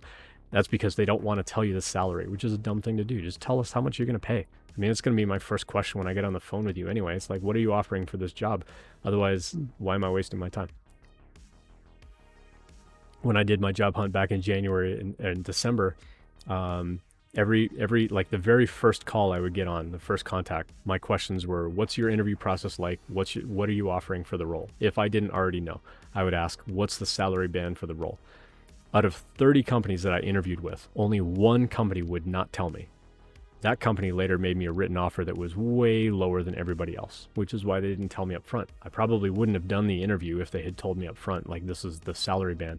I would have started with negotiations before I ever did any interviews at that point and say, like, hey, this is really low. Like, you're not even paying market rate for this. And the amount of equity that you're offering isn't even like going to bring that up to, market rate. Is there something we can do there before we start down this road?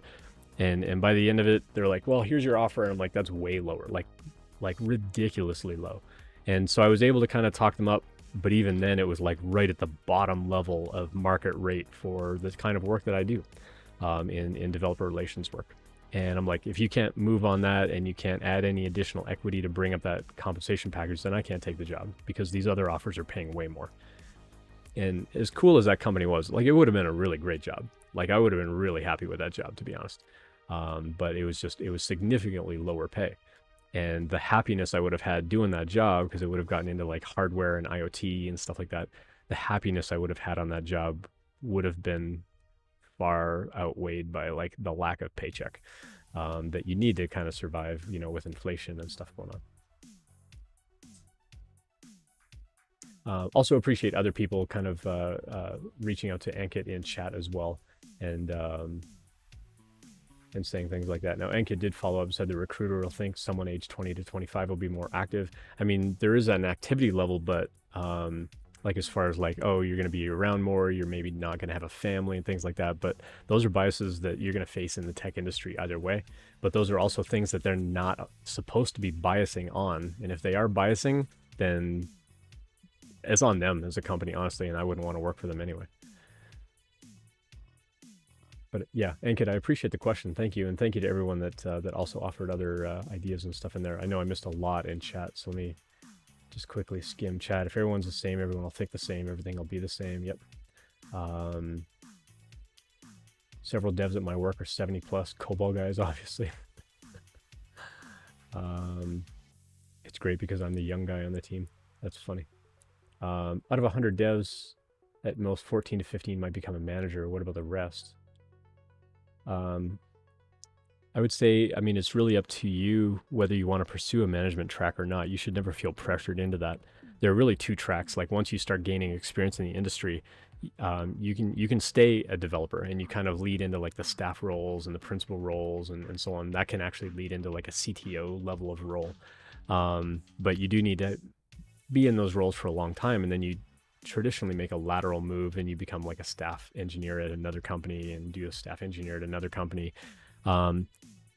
It's up to you whether, like, where you want to take that in your career. Do you want to stay at that point? Do you want to keep elevating? Like, what do you need to learn to keep elevating into that next role? I've seen a lot of like staff and principal engineers go become like a startup technical founder and get that CTO role, stay in that role for a while, and then go apply for like those C-level executive, type management roles, or C-level responsibilities. It really depends on what you want for your career. If you want to go down that track, you can.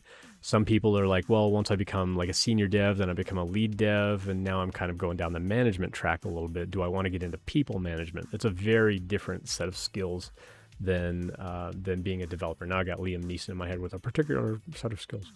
But you don't have to feel pressure to go down the management track at all. You should never feel pressured for that. If you want to stay a dev, stay a dev. You're in charge of your career. You should never let anybody say like, hey, we want to like, give you some management training classes. You can say, nope, not interested. And if they're forcing you into it, leave. Because the company shouldn't be pressuring you into that. Their job as the managers to find out what do you want to be doing and how can I make that opportunity available. If they're trying to force you into something you don't want to do, get out of there. I'm just going to scroll down chat here a little bit. I thought Snoop Dogg was promoting Dopecoin, probably. First time chat, John the Commodore. Hey, John. Buy followers, primes. Oh, you're banned.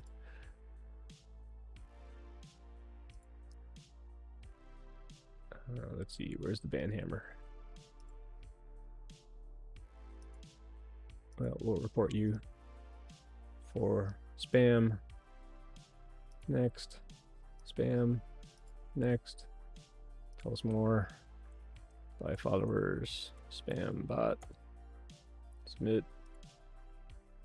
Block. Bye-bye. Manage. Cool. You're done. Although I don't think I got rid of their message in chat. Hey, Dota2. Good to see you in chat. Thanks for dropping by. Dota2 asked a question. We'll go address that. At least the dev would be motivated enough to work well. Perhaps you feel peer pressure. Anka said you've had your hand on a lot of things, web dev to IoT. I've done literally everything from racking servers to front-end development. I don't like to say I'm like the, full stack engineer because I can literally like build servers and like put them in, do all the plugs, with all the nice like cabling and stuff like that, to like system administration, to building out the software, to deployments and whatever, because there's a lot of stuff that I haven't done since then. But I actually ran my own web hosting business back in like early 2000. Well, actually it was mid 90s through about 2001 or so. I actually like had racks of servers. And then I got out of all that. I started doing everything online, cloud-based stuff at that point. And most of my career has been as a back-end dev, but I can do front-end. I'm not very good at it. I'm not very good at the design and stuff like that. It's just not something I care to really get into, but I can dabble in CSS.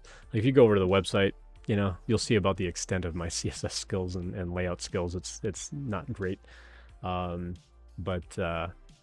Yeah, I mean, most of my career has been like back end, building out APIs and so on. That's why I got the job at Postman, because I've been a huge fan of the Postman tool for years. I actually taught it when I taught API design as a software teacher. So I got to a point where I'm like, oh, I've learned a lot of things. I want to go be a teacher for a little while, and did that for 4 years and had a great time. And then I got back into developer relations, where I'm still doing like technical knowledge and curriculum and stuff like that. It's a lot of fun. Dota 2 tried to ban them. Yeah, for some reason, I can't do it in OBS. Let me go over to the Twitch thing. Let me see if I can find them over here. See if I can do it from over here. Account has been suspended or deactivated already. So yeah, they already got completely banned, it looks like. Cool, you motivated me a lot. Thank you. Really wish you have a great time ahead. I appreciate that. And thanks for dropping by. I appreciate the question. So thank you for allowing me to kind of share my ideas and so on there as well. What does a developer advocate and developer relations person do? So if you follow Cassidy as well, Cassidy did that for a long time. It's kind of a mix of tech education, a little bit on the customer support side of things. It can be marketing, it can be development. It covers a lot of things, but it doesn't have to be. It's a little bit like how DevOps is different to every company. Developer relations and developer advocacy is different to every company. Some people see developer advocacy as, oh, you go to tech conferences and you give talks, or you go to meetups and you're kind of like pitching like, oh, you should use our software. It's the best software in the world. Some developer advocates are just writing content. So they're doing videos, they're doing blogs. They might do live streams like this. Some DevRel, dev advocates, they're really interacting with like partners. So if it's a business to business thing where like, Acme Inc. is one of our customers. And so I'm going to work with their developers, make sure that they have a good developer experience integrating our software. And so there can be like developer experience, developer support, like developer level customer support kind of stuff in there. To some companies, you do a little bit of all of that. And so it really depends on the company. When I was doing my job hunt, I was interviewing at a couple of places where I would have been the very first developer relations person or the very first developer advocate. And I didn't really have an interest in like setting up the whole DevRel program. I haven't had experience like setting up all of that. I've mostly had jobs where I like step into an existing team where we're already doing that, and I'm just helping lend my experience in content production or the support side of things or the deeper technical integrations and so on. That's mostly where my skill comes in. And so part of working at Postman, like my first 2 months at Postman was like, do a little bit of everything and now kind of take a breath and say, what do you want to do? Now that you've been here and you know how to do all the things, which of these things do you want to do on a regular basis? And then how do you make the team better?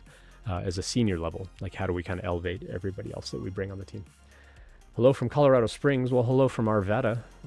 Good to have Rwander's MSFT on there. Presume some sort of Microsoft folk. So hello. Let's see, what else did I miss in chat?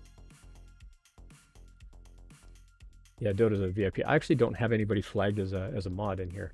Maybe we should change that. Let me go think on that for a little bit. Maybe we'll give out a couple of mods on here. Yeah, so we've been going for a little over 2.5 hours. I do have a bunch of stuff to get done today, so I'm probably not going to stream much longer. But if you have other questions, please drop them in chat. I'm happy to address that. Postman's best thing is they offer and appreciate remote work. Absolutely, I love working remote. So our whole DevRel team, well, most of our DevRel team, we're actually all flying out to San Francisco this week, and we're going to meet in person for the first time. Or at least most of us are meeting for the first time in person, so it's going to be really great. And then we've got a meetup in San Francisco on Wednesday at the Postman headquarters. So if you're in San Francisco, go look at Meetup and go search for Postman on Meetup. We've got a meetup on Wednesday, and then we've got an all-day event on Thursday if you want to come learn about like API first development. We're going to get into Open API and some more advanced like Postman things. It's part of our Space Camp program, so you can go search for Postman Space Camp. So we've got that live event, and they're both free. They're both free to register, so come hang out with us. If you're in the San Francisco area, come hang out for free. I have a question above. I'm not sure if you're comfortable answering. I mean, I will do my best to answer if I can find it. Let me go find that Dota. As a new person to a codebase team, do you have any general tips for getting into the codebase? Beginning to express feelings, ideas for technical advancement? Yeah, I can absolutely give you some thoughts there, if that's the one that you meant, Dota. Just scrolling back through chat to see if there was something else I missed. I think that was the one, so let's go grab that one. Let me scroll back to where it is. There it is. So Dota2 asked a question in chat. As a new person to a codebase or team, do you have any general tips for getting into the codebase and beginning to express opinions, feelings, ideas for technical advancement? This is a great question. For anybody new joining a team, if you come from a position of experience where you've had experience working on other code, stepping into the team, you're going to look at things and go, why are we doing it this way? I would say the first thing you need to do is document all the things. Like even if the team documents things themselves, try to come up with like a system design yourself, like a system design document of like, what are the different components? How do they communicate? Like what's the communication layer? And then what are they actually communicating back and forth? Like is it JSON data or whatever? But I would start documenting that out and then get someone on the team to review it and say, hey, this is what I see. Like this system is talking to this system and this is how they're talking. Like, does that look accurate? Does that sound right? And get them to critique it and review it so that you refine that. So now your knowledge becomes clear, their knowledge gets shared, and now you've got something documented for the rest of the team to see. And so this is going to help make everybody better. That would be the first thing I would do. And then from there, you can then start to explore, okay, well, as a team, based on my experience, could we explore the idea of changing from this to this or implementing this or that? Where you don't want to just jump in and be like, this is garbage, this is dumb, like let's, I want to do this instead. Like you don't want to be really aggressive about it because you're new on the team. it's okay to offer ideas and advice, but you don't want to be super aggressive about it. I think it's important to be able to share open opinions and ideas, but do it in a respectful way to where you're not like stomping on toes. Maybe they had a specific reason for doing it that way. Maybe because of some other legacy code or technical debt that they had to kind of work around. There might be reasons why they had to do it in a particular way. It doesn't mean that they're closed to changing it, but there might be reasons. And so being able to kind of step in and say, well, what if we built a layer on top of it so that, you know, everything else from an external point of view, like I'm thinking like if you already have an API and that API is, you know, a little janky, could we write another API layer on top of it where you're still kind of implementing the same interfaces, but it gives you the opportunity then to kind of refactor everything behind that. So everybody else hitting that API still sees the same interface. So that doesn't change, but how that actually happens behind that can change.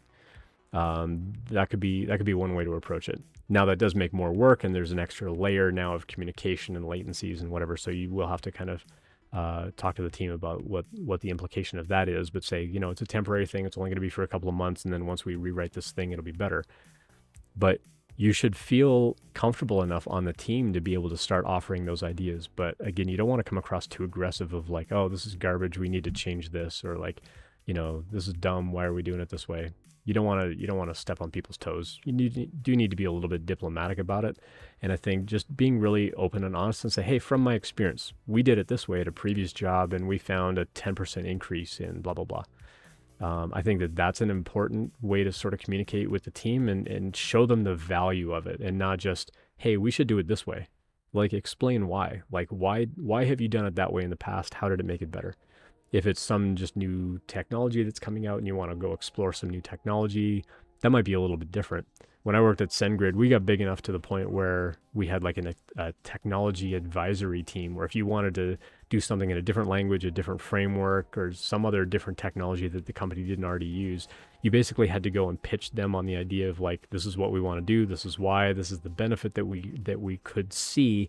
Here's a prototype project that I built that can kind of show and sort of sell them on the idea. And then they would make a decision of like, yeah, we can try this next project in that other technology. Not every company is going to be big enough for that kind of bureaucracy. So, but some companies are going to really hold and say, no, you have to use this language, you have to use this framework. And so that may not be able to change, but how you build out that code could change. And so I would say like make suggestions over time, but don't bombard them. Don't be like, here's 100 things that I think need to change about this code. Just be like, here's some low-hanging fruit that I think we could change and make an impact in this way or that way. And just be really upfront about what the impact is going to be. Like, hey, if we change, you know, this test in this way, it's going to speed it up. Or if we change this configuration thing, these tests are going to run much faster. Like, everybody's going to love that. It's like, yeah, I would love for those tests to run faster. When I worked at SendGrid, our test suite took 45 minutes to run until we figured out how to actually properly get them working in parallel with enough mocking and stubbing to where it didn't actually rely on like real database connections and database pollution and things like that. And we got it down to like 15 minutes instead of 45. So instead of taking a lunch break, we took a ping pong break instead. It's like, let's go play a couple of games of ping pong and then we'll come back and everything will be done, instead of like, let's go out for lunch and it'll be done when we get back. That actually slowed down our process a lot more.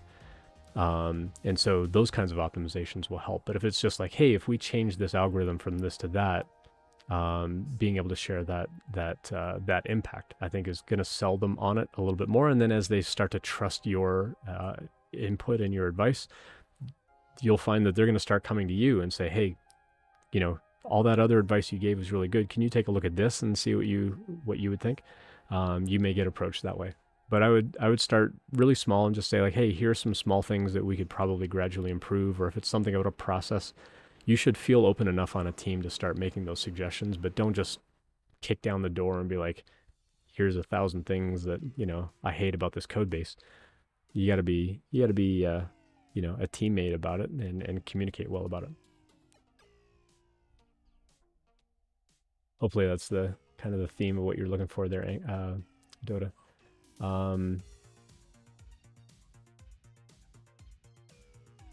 See what else I missed. That's the one.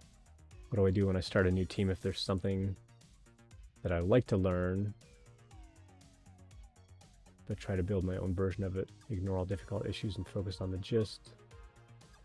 So at my previous work, a core component was the event routing library. So I built a routing library from scratch. After that, I was kind of the expert on the existing routing library. That's a great idea, Fool. If that's how you pronounce your name, Fool Snable. That's a really good way of like really understanding how something works. Now, you're not always going to have the time to go in and like rebuild something from scratch. But I think if you can do that at a smaller scale and say, hey, I really wanted to learn how this thing worked. And so I'm going to go like try to reproduce it myself and then kind of compare, like, this is how I did it and this is how they did it. And these are the pros and cons. Like, does one use more memory? Does one use more CPU? These are pros and cons that we weigh all the time as developers, like time complexity and space complexity kind of stuff. Even though we don't really actively sit down as a team and go, well, this algorithm is like n log n times blah, blah, blah. We don't really analyze things that way usually. But if you can take a look at a particular piece of code and say, hey, if we re-implement it this way, it's going to use a little bit less memory, like throw a profiler on there, see what the memory usage actually is, see what the timings actually are for like running different bits of code, and say like, hey, apples to apples, running on the same hardware, you know, we saw this kind of performance gain, and then say like, should we change it to this other way of doing it? Maybe it uses a little more memory, maybe it uses less memory, but a little more CPU time. Like, what can we sort of spend from an expense point of view? Like when we say an algorithm is expensive, these are trade-offs that we make. And so being able to actually profile that with actual tooling, and so you don't just say, oh yeah, it feels faster. Like you need to actually go measure it and say, oh yeah, that's actually 5% faster or 25% faster, but it's using 30% more memory. Well, if you're on a server where you've got tons of extra memory, maybe you can allow for that. But if you're already kind of capping out on your memory use on that server or instance or whatever, like wherever you're hosting it, maybe you don't have the ability to use increased memory. And so maybe we need to do something where we increase the time so that we can actually reduce the memory footprint so that we could have other things use other memory later on. These are all considerations that we make as far as system design goes. A good real world example of that is like power companies, for example. If a power company wants to expand into a new neighborhood, they can only generate so much electricity. And so they have to get all the other neighborhoods to lower their usage a little bit. And so they've got the capacity to like bring on another neighborhood because they can only increase by like certain percentages and whatever. There's regulations, but there's also limitations on how much energy you can actually create and produce. And so in order to get a new neighborhood online, they have to get everybody else to lower their usage a little bit. Or if there's some new mall or hospital or something that they're trying to build, they need to get everyone else in that area to kind of lower their usage a little bit so that they can, you know, that they've got the capacity then for that other thing. And it's the same kind of thing in system design. You've only got so much CPU, you've only got so much RAM. And so how do we build all these things to work well? Maybe we need to lower the CPU usage over on these couple of processes so that we've got more CPU time for this other thing that we need to have a little more CPU capacity to where we're not like, you know, buying all new servers and provisioning all new things and suddenly we're increasing our costs, you know, quite a lot. It would be akin to like a power company, like we got to build a whole new power plant now. Like we've literally met like the physics capacity of like generating electricity. Now we have to go build another whole power plant. It's expensive. Not at the same scale of like just, you know, building up new servers, but same kind of concept, same kind of idea. That's my take on that. So yeah, you can certainly like reproduce things and say like, how could we, you know, examine these algorithms and play around a little bit with that. Fool says that my current work, I did the same for a GraphQL component that's central to us. Now I'm the one that the original dev consults for advice on what to do. That's cool. And so that's a good way of sharing that knowledge. So share it with them, but like share it with other people on the team, but also share the experience with the team too. Like, hey, you know, I wasn't sure how this thing worked, so I went in and rebuilt it, and now we're doing it that way instead. Like, we as a team are open to that kind of thing. And so if you spot something else where you see something that could be done more efficiently, tell the rest of us. We absolutely are okay with that. Sorry for bumping the desk and the camera there. As a team, you need to show that we're open to that kind of thing. We're open to change. We're open to those kinds of things. That's important as a team, to know that they've got the ability to come and approach you and talk about those kinds of things. That's what's making the team better. And kind of going back to a question that we answered earlier on the stream, how do you keep people engaged?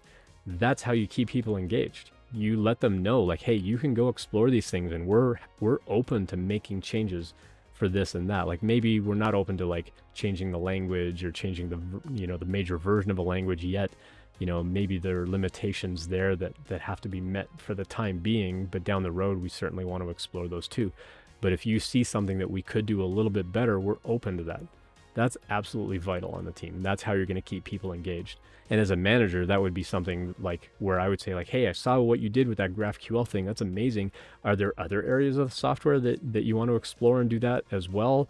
Or have you heard anyone else on the team talk about like, oh, I wish I could rebuild like this whole section or whatever? Like maybe we need to start allocating time for that. If there's like some technical debt, as we call it, that we need to kind of clean up, that's going to make the team more efficient or better in some way to do some other thing. That's my job as a manager, is to make those opportunities available. Yeah. Aubrey A6 and Who Ate Cake and Ice Code 415, appreciate all the follows. Thank you for those. Had a couple of people remind me to hydrate, so thank you for that too.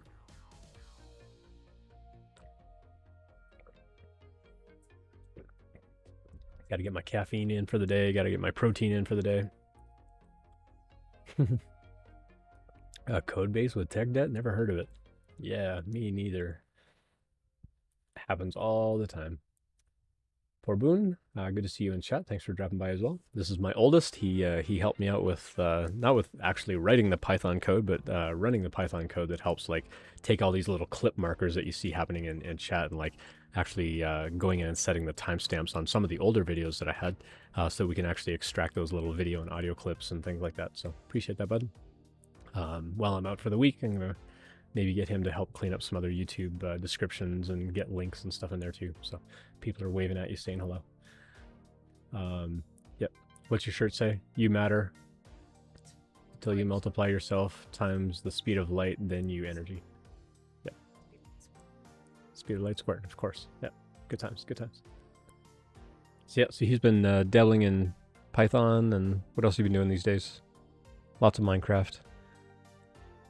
He's debating setting up a Fiverr account to like custom build things in Minecraft for people with control blocks and stuff like that. So he's got quite the entrepreneurial mindset, and we were trying to think of like other stuff to like 3D print and sell and stuff like that. So 100 devs.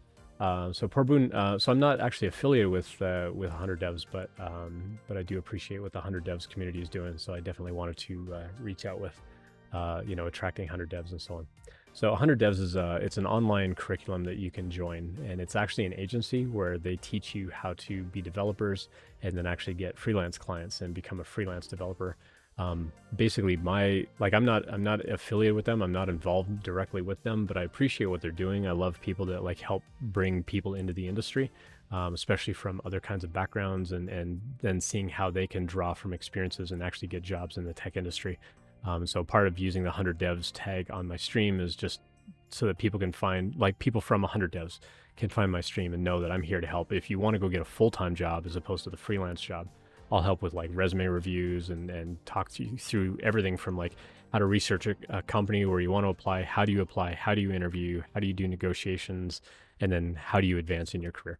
I've been in the industry a long time. I've been a hiring manager and director of engineering, so I like offering ideas and perspectives on that.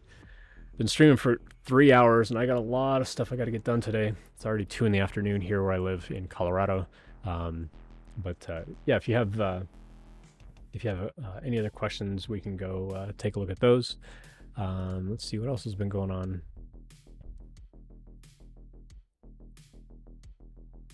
Seeing who else is online, if anybody else is streaming these days. We'll start to take some ideas for raids. So if anybody's got raid suggestions, I'm open to that. I'll go like check them out briefly, and then we'll go see if we can find somebody to raid. Not immediately, but I'm happy to take other questions in the meantime. Barboon says, I've been trying to get my first job as a front-end developer for about 2 months now. The first job in tech is the hardest one to get. Once you get a little bit of experience, like it's easier. I won't say it's easy, but it's easier to get your next job in tech for sure. But getting the first job in tech could take several months. The key there is researching companies where you want to work and then networking with people at those companies to really get to know them and let them get to know you. And then like trying to figure out what's important to them, because when you custom write a cover letter and a resume, and I saw a question in chat earlier about cover letters that I'll address in a moment. When you custom write a resume and a cover letter for them, you need to show them immediately, here's the value that I provide. That's really what the resume and the cover letter are all about. So I'll actually kind of tie these together. I've actually got some YouTube videos that you can go watch. If you go check out my YouTube channel, you can actually search for cover letter or search for the word resume. I've got a whole playlist on resume reviews, but I've also got a couple of videos on like how do you write a cover letter for the tech industry. The resume is just a list of facts. This is what I know. This is what I claim to know. This is how I've practiced it. This is where I've learned it. With a cover letter, you're basically giving me the context of a little bit more of how all of that relates to my application to your company. So the cover letter is like, I usually tell people three paragraphs. The first paragraph is introducing yourself, what role you're applying for, and why. The first paragraph is really needs to drop a lot of context about why you're applying for that particular job. Is it something about the company that interests you? Is it something about that particular job that interests you? That's why you're applying for that job. The second paragraph is like, what are the technical skills? Like, how have you built out projects that the company is going to care about? Like, what kind of project have you built that's going to really grab my attention as the hiring manager or as a recruiter reading that cover letter? How are you grabbing my attention by saying like, hey, I built out this project that's exactly what you do? Or even better, if you're targeting a company that has an API or a library or a tool or a technology that you can build into a project, that second paragraph can be like, I'm a user of your software and I like it so much, I built it into these projects. I like it so much, I want to be part of the team that helps develop this. And then the third paragraph is how they can contact you. So the third paragraph, you can say things like, I'm actively interviewing for the next 3 weeks or the next 4 weeks. I usually tell them 3 or 4 weeks in there, in that paragraph. Say I'm actively interviewing. You can reach me any afternoon. Something along those lines. You kind of want to tug on the psychology of what we call FOMO, or feeling of missing out. You kind of want to tug a little bit on like, you're going to miss out on me as an opportunity, but you don't want to be so aggressive. Like, you can only reach me on a Tuesday between 1:50 and 2 p.m., but only if there was a full moon the night before and only if I happen to be wearing my blue socks. Like, you don't want to make it so specific that they can never contact you. But that third paragraph, you also don't want to end with kind of the Carly Rae Jepsen call me maybe kind of mentality either, of like, I look forward to your call. You need to tell them when you want them to call. Like, make it a strong call to action of, you can reach me any afternoon for the next 4 weeks as I'm actively interviewing, and let them know. And now they're like, oh, okay, we have 4 weeks to get this person in, get them interviewed, and get through that whole process, because they're only planning to interview for 4 weeks. Even if it takes you longer than 4 weeks, that's still how you write that up in a cover letter, just to really, again, kind of play on that emotional level for them of like, oh, we don't want to miss out on this potential opportunity. Let's give them a call. There's FOMO in getting a job. There's FOMO in the recruiting side of how do we build out a cover letter in a way that sort of triggers that in the recruiter of like, oh, we need to get them on a call because they are actively interviewing, but they really care about our company. And as long as what you build and the resume and so on is really compelling to them, like you really match what they're looking for, they're way more likely to call you. It can also be really helpful. So going back to the whole networking thing, like as you're researching a company and meeting people at a company, I've got clips and so on that you can go watch on YouTube about this as well. Go find 4 people. Go find a peer level engineer. So if you're coming in as a junior dev, find another junior dev or somebody who's recently at the company. Find a senior level dev, someone that can mentor you at that company. Find a hiring manager and find a recruiter. So find those 4 people. And then when you reach out to them over LinkedIn, I usually say in that message that you send, don't just send them a connection request. Actually add a note and say, I have 2 specific questions I'd like to ask about working at your company. Ask them those questions and then give them the opportunity in that message and say, if you want to respond offline, I'm happy to do that. I'd prefer a phone call though, if you have time for a phone call. You're way more likely to get a response from them if you give them the question ahead of time, because now they can think about how they want to answer it, as opposed to just like, hey, I'd like to talk to you about working at your company. It's like, Okay, well, that's pretty vague. That doesn't give me any context into who you are, why you want to call me about working there. Like, are you calling me because you want to find out if I like my job because you're going to try and hire me away from that job? Or are you going to hit me up to like get a job? Like, you're letting them know, like, hey, I'm thinking about applying for a job there. I want to ask you these 2 specific questions. You can answer offline, but I'd prefer a Zoom call or, whatever, if you've got time for a call. It also then gives them the opportunity of, if they feel like a phone call, they'll get in touch with you. If they don't feel like a phone call, they'll answer you asynchronously. But you're way more likely to get a response from that than just sending someone a connection request. They may or may not accept it, and then you've still got to follow up and ask them those questions anyway. But if you just reach out to people and say like, hey, have you got time for a phone call? They'd be like, why? Like, you haven't given me any reason to want to get on that phone call with you. And so if you say, I've got these 2 questions, I'm thinking about applying, I want to hear about your experience working at the company. Have you got time to answer these 2 questions on a phone call? They've got to be brief because you've only got 300 characters in that LinkedIn introduction. You've only got 300 characters, so you've got to make it compact and really compelling. And so there is a bit of an art and science in there. If you're curious about that, I can help you kind of message those things. So you can reach out on all the social channels. I'm Ian Douglas 736 on most platforms, or just Ian Douglas on platforms. But like LinkedIn and so on, you can reach out to me on LinkedIn, and I will help you with introductions and so on as well. So that's what I think about cover letters. So the first paragraph is like, who are you? Why are you really interested in my company? The second one is like showing them why you're relevant to the company and the immediate value that you bring. And that's got to tie in on the resume.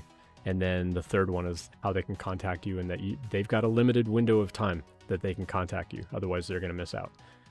That's like, you don't want to use those words, but that's the feeling you want to convey in how you word that. So go check out my YouTube videos. I've got a whole YouTube video on like how to build that kind of stuff out. And again, I'm happy to review those kinds of things as well. If you ever want a resume review or cover letter review, anything like that, I even had somebody hit me up like, could you do a LinkedIn review?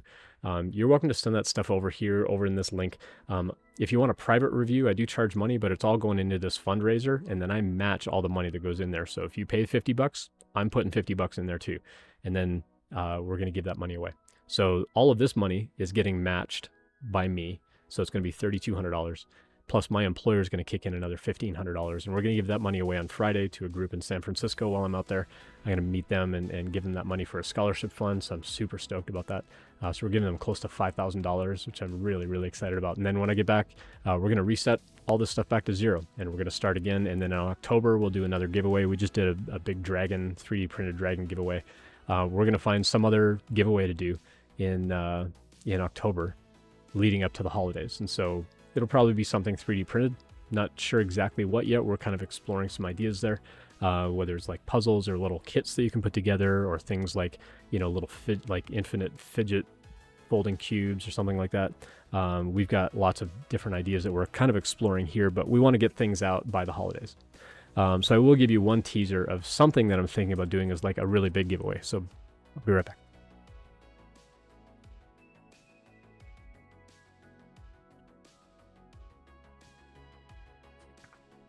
So this just finished printing overnight, and so it's not really assembled, but this is the kind of thing that I would love to 3D print and give away as a larger print. And so this prints in several pieces, but basically it's a big giant dragon that all fits together. So the head and the neck are 2 separate pieces, and it joins onto the body. There's like a little post right there that you can kind of see. There's a little post on the front right here, and there's a little hole on here, and those kind of line up. And so I would like glue that in like that. It'll kind of stay put for a moment.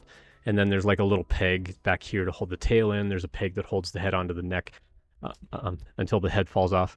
But this is the kind of stuff that I love 3D printing. And so this whole kit comes apart, like the wings actually come off. And then there's little wing tips. And then on the face, there are places for horns on the face that I've printed in white. That I will glue together, and I'll like send this out as a kit or something like that. That's what I'm thinking to do, is like a really big giveaway in the fall. But that's the kind of thing that I like to 3D print and actually give away on the stream. And so in the month of May, I was making 3D printed dragons that like articulated and moved. I've got one sitting back here on the desk. And I was also doing like this style of dragon where it's like multiple colors of filament. So as you turn it around, it sort of changes color. you know, things like that. So I was like giving that kind of stuff away the whole month of May. I literally shipped them around the world. And the last batch of them are on their way to like India, Africa, and a bunch to Canada. But I literally sent a whole bunch over to Europe, sent them all over the United States, all over to Canada. There was one that went to... No, I couldn't send to Australia because they had a restriction and so on, sending packages to Australia. But I was literally sending these things around the world.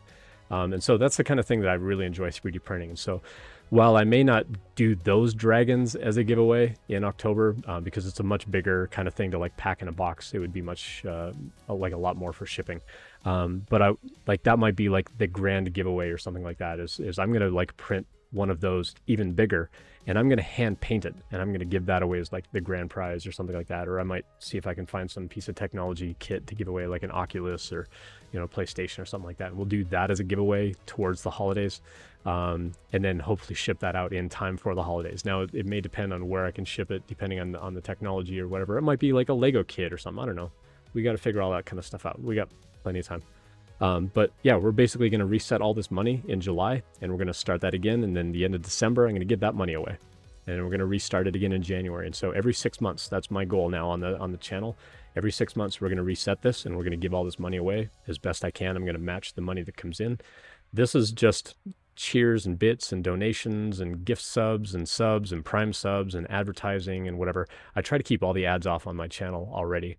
But if I can get over to 1,000 people on YouTube, then YouTube will start monetizing. All that money is going to go in the pot. And again, if you want a resume review or a cover letter review, whatever, all that money is going in the pot. And then I'm going to the best of my ability, I'm going to match that dollar for dollar and give all that money away for diversity in tech. So that's my goal. Let me go back to chat. Missed a couple things. RC Maniac was asking about an STL. So it's a model called the Great Dragon. I think it's a paid model, if I remember right. So I can't just give away the STL, but I'll see if I can find the link, and I'll message that to you a little bit later on. It prints without the wings themselves, they print this way on the plate, and so it actually comes with supports already built in on the wing. But the rest of the body prints without supports. So the tail's just in here as a thing, and so the tail prints upright like this on the print bed and doesn't need any support. This part of the tail doesn't need any support. This is actually attached, and then the head and the neck, wherever they fell off, they actually print upright. So where this comes apart on the head, so the head prints upright like this on the print surface, and then the neck prints upside down like this, so that this part of it, and you don't need any supports on this. The only thing that needed supports was the wings, and that's already built into the model. You literally just drop this on the plate and slice it, and away it goes. So I did this in the Polymaker Galaxy Blue, or the Dark Sparkle Blue, which they actually don't make this filament anymore. And I just realized I had a slight layer shift in the wing. I don't know if you'll be able to see that on the light or not. Can't really tell. No, can't really tell on there. But there was a slight layer shift. Actually, that might have been where I changed out the filament. But this is the kind of thing that I want to do, like a really big version of it, and then hand paint it, and maybe do that as a big giveaway or something like that too, if you're into dragons. But yeah, I'm thinking of like what can we do for like the fall giveaway, something like that. Liziandra, I'm a bit afraid of a technical question because I'm self-taught. So you're absolutely welcome to drop that question. Sorry that I missed your comment earlier, Liziandra. If you do want to ask, I'm happy to take any kind of question. And, you know, I try to answer to the best of my ability, being in the industry for a while and from a hiring manager's perspective. So you're welcome to drop questions in. I'm happy to try to offer my perspective. So yeah, you're welcome to drop that in chat at any time. Or if you don't want to ask in live chat, you can send me a whisper on Twitch, or go connect with me on any of these social platforms, and you can ask me over there. I'm happy to take those questions anonymously as well. If you're not comfortable asking on the stream, please reach out and DM me, because I do want to help people out. And so whichever method you're comfortable asking the question, please ask. I'm happy to take those questions. I throw money at Dragon STLs. Okay, I'll see if I can find the link for that. So let me go look at Great Dragon STL. Yep, there it is.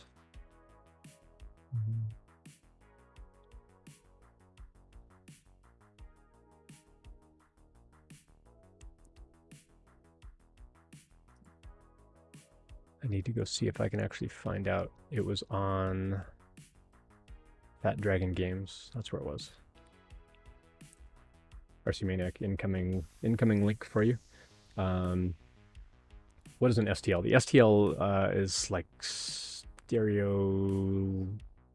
lithography something. It's the file format basically for 3D models. And then you pull that model into software that basically slices it layer by layer. So the way 3D printers work, if you imagine if you took a tube of toothpaste and you squeezed it out on a piece of cardboard, and then lift up the tube of toothpaste and squeeze out another layer on top of that, and lift it up and squeeze another layer on top of that. That's basically how a 3D printer works, but at much smaller layers. And it's basically turning plastic into like molten plastic and like laying that out in a shape, and then moving up slightly and then drawing another layer of shape, and then moving up and drawing another layer of shape. And so over time, it gradually builds into like an actual model that you can hold. And those layer lines are typically like anywhere from 1/10 of a millimeter to 20% of a millimeter. That's the typical sort of layer line, but it depends on the type of 3D printer and the size of the nozzle. You can make things like thicker or thinner, or depending on if it's resin or plastic, you can do things at different resolutions to get really, really fine detail. So the STL is just the model itself, but then you have to pull it into software that tells it how to do it layer by layer. And then that then sends the instructions to the motors on the 3D printer of like, move this way, move that way, extrude so much plastic at such and such a temperature. And so there's a lot of electronics that go into like controlling all the different motors and the heaters and things like that. So it's a lot of fun. Like watching a 3D printer is actually really entertaining. If you want to watch a bunch, go check out MakerDeck on Twitch. It's literally just the word MakerDeck. You can go check that out. There's usually like a whole bunch of people 3D printing. You can just watch like how they extrude things and like build up models over time and like the amount of time that it takes. So, just hanging out? Yeah. Cool. Got my youngest over here hanging out too. He's wearing his Minecraft t-shirt today. He loves his Minecraft. Thanks, RC Maniac, for dropping the link in there. Your print makes that model look much better than the render they have online. I mean, that dark sparkle blue is an amazing filament from Polymaker. They stopped making the dark blue and the sparkly green color, so I bought as much of it as I could. So I've got like maybe 2 spools of the green left, and I got like 3 spools of blue.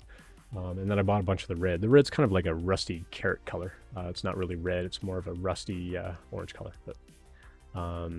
But yeah, it's a really neat model. I've made some in the past, and I've actually I printed a big one in red and then painted it with like oranges and yellows and do kind of like the fire dragon. Then I was going to do it all again in light blue and do kind of a like an ice dragon to go with it. Can you go bring me that print plate?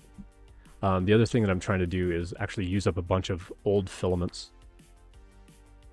And so I started printing this one. This one actually just finished, but these are the wings basically. And I used up some old green filament and then swapped it out to a blue filament. And so these are the supports that actually automatically come built in on those wings, just because they need support. Like 3D printers don't do well like trying to print out in thin air. So like where this part of the wing is like coming out and there's nothing underneath it, the 3D printer can't really like print out in midair like that. And so the person that designed this model actually designed the support system to go in here. The only thing I don't like is those supports are really thick, and they actually use quite a bit of filament in themselves. But this one, I'm going to spray paint with just primer, and so it's going to come out with kind of like a medium gray, kind of the color of my sweatshirt. And then I can paint it whatever color I want after that. And so I'm also going to be printing these just to use up, like, I had this much green filament left. What am I going to print with just that much green filament? I could maybe print like a couple of little figurines, but I want to print something big and then paint the whole thing. And so this is going to get a couple of coats of primer and then maybe a coat of like a base color of like whatever color I'm going to paint the final dragon. And then, I'll find someone to like give it away to that really likes dragons. And then like the little horns and stuff I typically do in white, and then I'll like age those and make them look interesting and stuff too. And that's the kind of nerdy stuff I like to get into. So good idea to use it up like that. Yeah. So I've got lots of spools where I've got like this much filament left. I got to do something with it. So like when I was 3D printing all these other dragons, I would end up with just a little bit of filament left on the spool where it wasn't enough to print a whole dragon. And so I'm like, well, I got to use up all that filament doing something else. So I figured I'm just going to like 3D print a bunch of those, or I could 3D print the blocks for these fidget cubes or something like that. But even still, like some of the filament I have wouldn't even be enough to print like a bunch of these blocks in that color. So I figure, well, I'm just going to like, you know, print out these dragon models, and then as it runs out, my printer says, hey, ran out of filament. I just swap it for the next color where I've only got a little bit left. So, we just scroll up and see if that person asks their question. It doesn't look like it.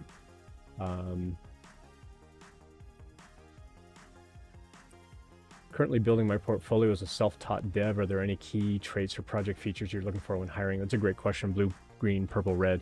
I've also answered that one recently on a stream. Basically, you want to show value to the company. And so you want to build out projects that they're going to care about. Now I got my dog coming to visit me too. All right, come on. Let's introduce you two. Come on. Come on. No, get up here, you lazy thing. Come here. Come see me. Come say hi to everybody. Come here. Yeah. This is Riker. Riker. Oh. Riker's apparently shy now. You're not usually that shy. You gonna come say hi to everybody? Yeah, there's my boy. Oh, there's my puppy. Yeah, there's my. Yeah. This is Riker. He's my British lab. Mwah. Yeah, you're a big floof. You are your big giant floof. All right, down you go. He's my buddy. Yeah, doggos are great. What was I saying? Oh, about projects. So you want to build projects that the company cares about. And so when you're building out a project portfolio, like you want to have a couple of passion projects, like a couple of things that you're really excited about. But as you're researching companies and go, oh, that company does this kind of technology or builds out this kind of website, go build projects like that, because then your application of them looks much more attractive than just, hi, I've got these random skills and I built these random projects that are completely unrelated to what you do. There's less immediate tangible value presented to them of why they should interview you and hire you. But if you build a project like they do, if you use technology like they do, you're a much more compelling candidate for that job, especially if they've got a technology that you build into a project. Now you're a user of theirs. And so again, it kind of changes the theme of the cover letter of how you introduce yourself to the company. So I've covered that actually quite a bit recently, a few times in some recent streams. So I'll limit my answer to that, and you can go find those on some recent streams. I've got them all like time-stamped, and so you can go check out my YouTube channel, and you can just go through like a couple of the recent, like the longer videos. So where the thumbnail of the image looks like kind of what you're seeing right now, or it's like me and probably one of my kids in the background. Go look at the timestamps and go see where I talk about projects and things like that. I do have them split out into the YouTube clips, but they're scheduled out for like the next month. So I don't know when those are going to be coming out, but you can go find the full episode and just click ahead to that point in the video to go see how I go into more detail on how you show that value to the company, because that's what you want to do. You want to compel them to see like, oh, look at this value. Look at the thing you built. We absolutely need that on our team. You're more likely to get somebody to contact you than someone who, you know, just has like, hi, I've got these like random things. Again, kind of going back to the analogy of if you're applying for a job in an insurance company and you've built out like a JavaScript game, unless they're looking to do some sort of gamification or something like that, it's not of value to them. It may be something that you're really interested in, but it doesn't show immediate value to them as a company as to why they should contact you. So yeah, go check out those other YouTube videos. I think you'll find some value there. Tried redstone, managed to make a button, then I got stuck. My I've tried talking, so Fluke or Fool, I've tried talking my kids into like, hey, go learn some Python. There's some cool Python libraries to actually go build things in Minecraft, but they haven't taken the bait on that yet. You can use a modifier called shape to reduce the filament used in the sports. Yeah. Hey, HFW, good to see you as well. So HFW, your last dragon is on its way to Canada. Thanks for dropping by. Hopefully it'll make it there this week. They asked a question. So Umoon said that's a big dog. Yeah, Riker weighs close to 100 pounds. He's like 95 pounds. But British Labs are like the really stocky, like square head. They're basically like anytime you see a therapy dog, that's basically the British Lab. The American Lab, the American style lab, they tend to be a little taller, much leaner, and more of the agility, like sport hunting kind of dog. This guy's like my lazy floof. I call him my flopsicle, because he'll just come flop on the floor and like lie at my feet all day. Like literally, he'll like wrap himself around my leg. He's great.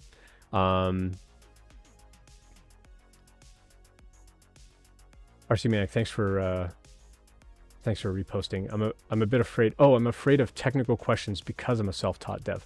Sorry, I misunderstood the question. I thought they were afraid of asking the question. Let's go do that, and then I'll dig in on some of these other questions here. So Liziandra said, I'm a bit afraid of technical questions because I'm self-taught. I would say what you need to do there is actually go research, like, what are the top technical questions that I'm going to be asked.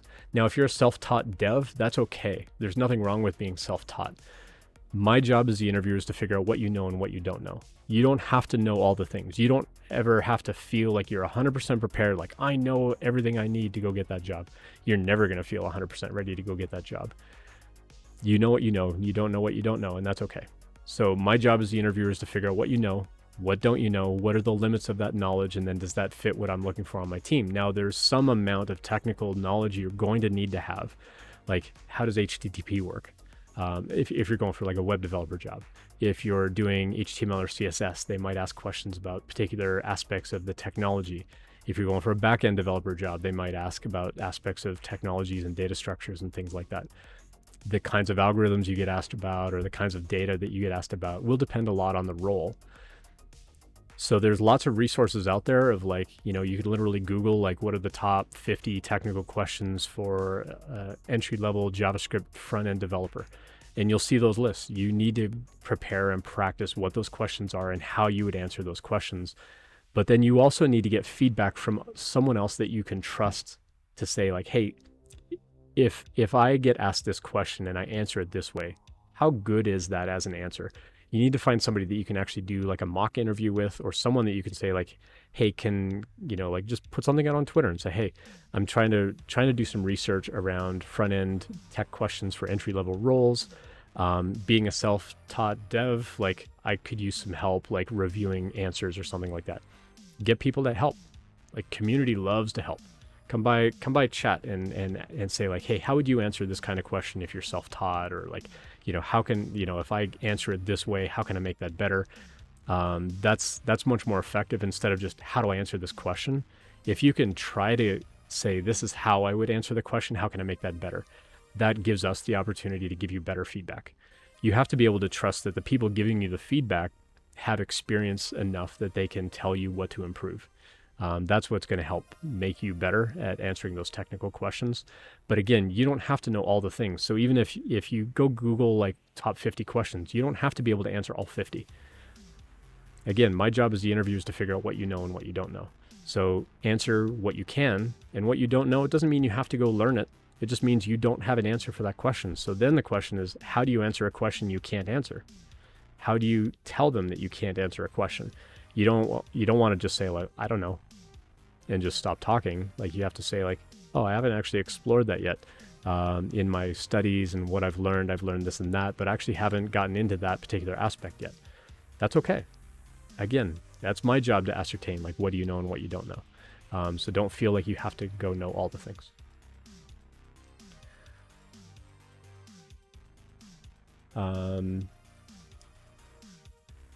Corboon asks, can I take a glance at your GitHub? I would say like DM me the link and I can give you some feedback on that. I've been going for like 3.5 hours and I got a ton of stuff that I got to do today. So I actually want to wrap up the stream if I can.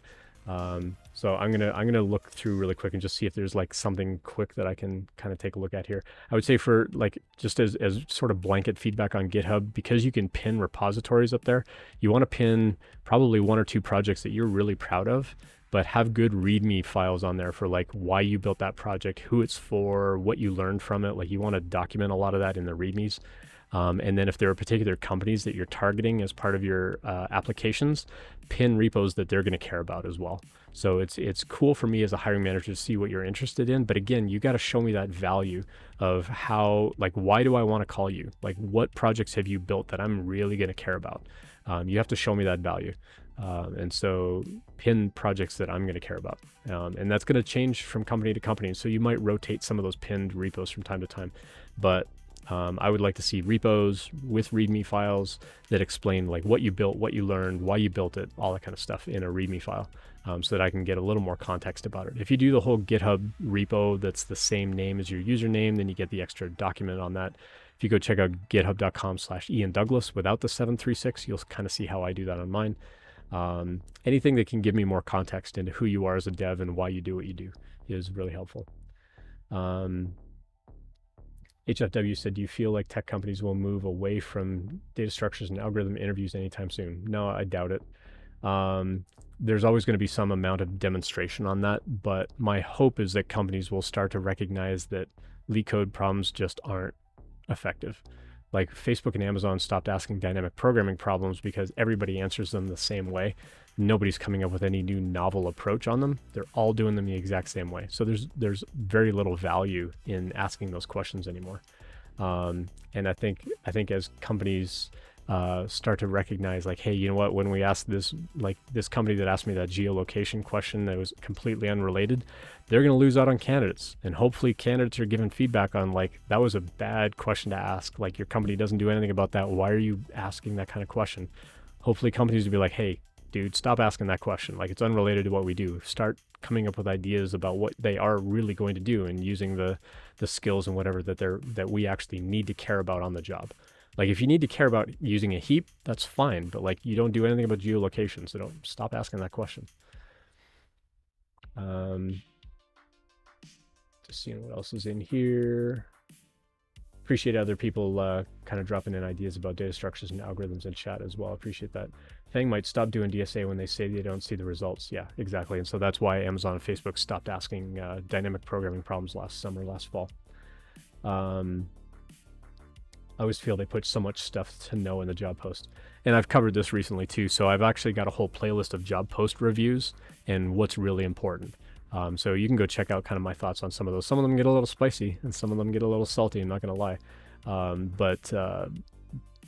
But yeah, those job posts are really like a Christmas wish list. Like this is what I hope to find in a developer, but hi. But it's almost never like you don't have to have all those skills. And it's extremely rare that I'm going to find somebody with all those skills. They really need to break them down into like, these are skills you absolutely must have. The rest of these are like, these would be really amazing if you have these other skills. My kid looks like me. That's the idea. I sure hope they look like me. In other words, I got questions. If it was a company I really wanted to work at and I think I had at least partially relevant experience, I sent an application, but to be honest with that, I might be lacking certain things. And that's okay too. You don't have to have all the skills. That's their job to ascertain like whether the skills you do have fit in with what they're looking for on the job. Make your deck of free healing for rate options. Yeah, okay, we'll go take a look at them. Been a great stream. Thanks, appreciate that. It's a really long stream. 3.5 hours, the longest I've streamed in a while. Wow. Caps to watch. You can go for a few more hours. See what else is going on. Good thing I don't remember what dynamic programming is because I don't think I ever did it for 24 years of work. I mean, it's effectively like repeatable subproblem with built-in caching. That's really all dynamic programming is, but everybody does the caching the exact same way. And so there's no new clever way about doing that caching. And the nature of the problem defines like how you build out that cache. The problem with dynamic programming is you're exploring every conceivable path of like combining things. And so you're using an enormous amount of memory to then at the end say, by the way, was there an answer based on this? Well, you've built up this entire cache. And then the next example that you run through, you throw away that cache and you rebuild the whole cache. And so that's a waste of time and effort and memory and whatever.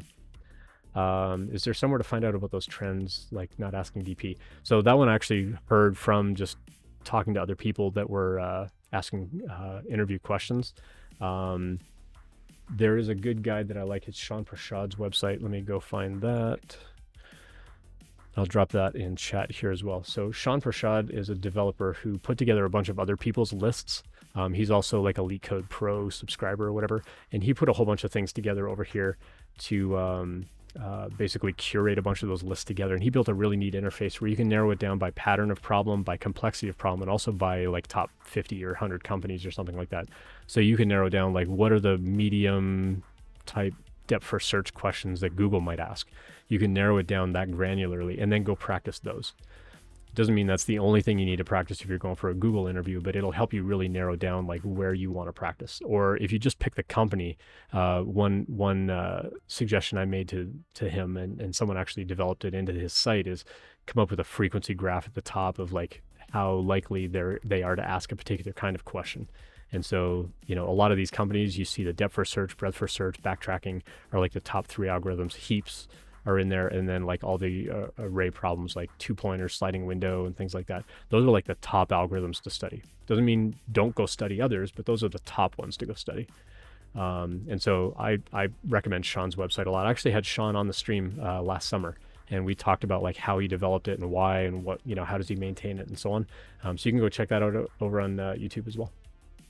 I'll try to drop all those links in chat later on. These people need to grind these questions.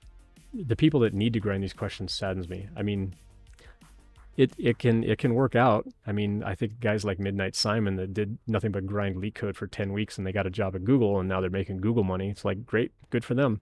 I had no interest in doing that anymore. I used to want to work at Google. Like Google was like the epitome of like, my career will have been made if I get a job at Google. And now I'm like, I don't care. I don't care anymore. I would rather work somewhere where I know that my efforts are having like direct impact on somebody. And that's why I leaned more into like the education side of it, because I can see an immediate impact on that. Hey, that engineer, good to have you drop by. You just practiced the popular blind 75. I think that's one of the lists that Sean actually built into his site. So he finds lists like that and curates all those things together into one site. But yeah, the blind 75 is a good list. But again, like you can go find, if you do bang LeetCode in chat, you'll see a couple of YouTube videos there that I made on how to do that grind a little smarter, as opposed to just grinding hundreds and hundreds and hundreds of problems. It's really about coming up with the strategies of like, this sounds like a depth first search problem. How do I do a depth first search problem? And you can get through that a lot faster. So someone wants to do bang LeetCode and go pull up those videos. Cool. Let's see who else is still on. Someone doing Among Us. My kids would probably enjoy going to watch somebody stream about Among Us. Got some open source development going on. Auto-completing movie finder app. Let's go see what that one's about. Oh, I gotta sit through an ad. Yay for ads. Now with more ads. I get it with the pre-roll ads, but like ads are annoying. They need to make it where like streamers can like skip some ads for other streamers if they want to do a raid or something like that. Someone's doing some open source, and this one's doing the autocomplete movie finder app with 100 devs. I think we'll go, although I think we raided into Mayan Wolf last time.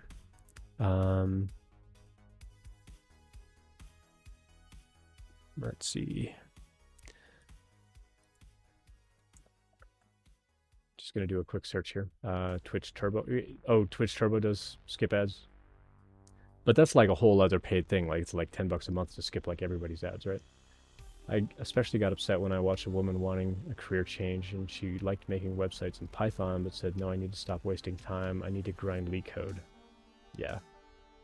And that's an unfortunate part of what's happening in our industry, is that so many companies are like, hey, Nathan, Ian's going to come interview at this job. And Nathan's like, I've never interviewed anybody before, so I'm going to go grab a LeetCode problem and like have them do that. That's what honestly a lot of companies do, because companies are lazy and they don't train their employees on how to do interviews. And so the employees end up doing interviews the same way they got interviewed, and the way they got interviewed was a LeetCode problem. And so it's a perpetuating cycle.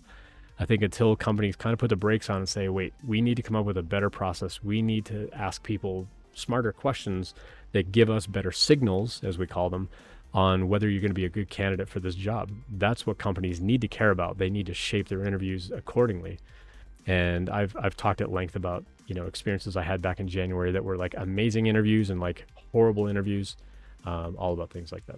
The point of LeetCode is a proxy filter out millions of candidates. Yeah, I know. It's not about how well you code. It's really the problem solving and aspect and so on. But I mean, as a hiring manager, I have no use for people that can just regurgitate a depth first search. Like, unless that's what you're actually going to be doing on the job, Like, that doesn't tell me anything about you as a developer. It tells me that I can give you something novel and you can break down a problem, but like, that doesn't tell me, like, do you know how to like use the request library in Python to go fetch a URL to go get some JSON and like parse that properly. Like, that's what you're going to do day to day. Like, go test me on that. I can like run circles around that, but like, don't ask me to do a breadth first search on the fly for some really weird kind of thing. It's like, okay, I can figure it out, but like, what does that have to do with my day-to-day job? So a lot of the puzzles are stupid. I agree. A lot of like there's validity in leak code. Like, I don't want to say like leak code, like sweeping thing that like leak code is dumb. There are good things to practice about leak code. I think from a problem solving point of view and like figuring out how to solve interesting kinds of things is interesting. It just needs to not be part of our interview process. Like, there are better things that we can do in the interview process than giving someone a leak code problem. Leak code has validity.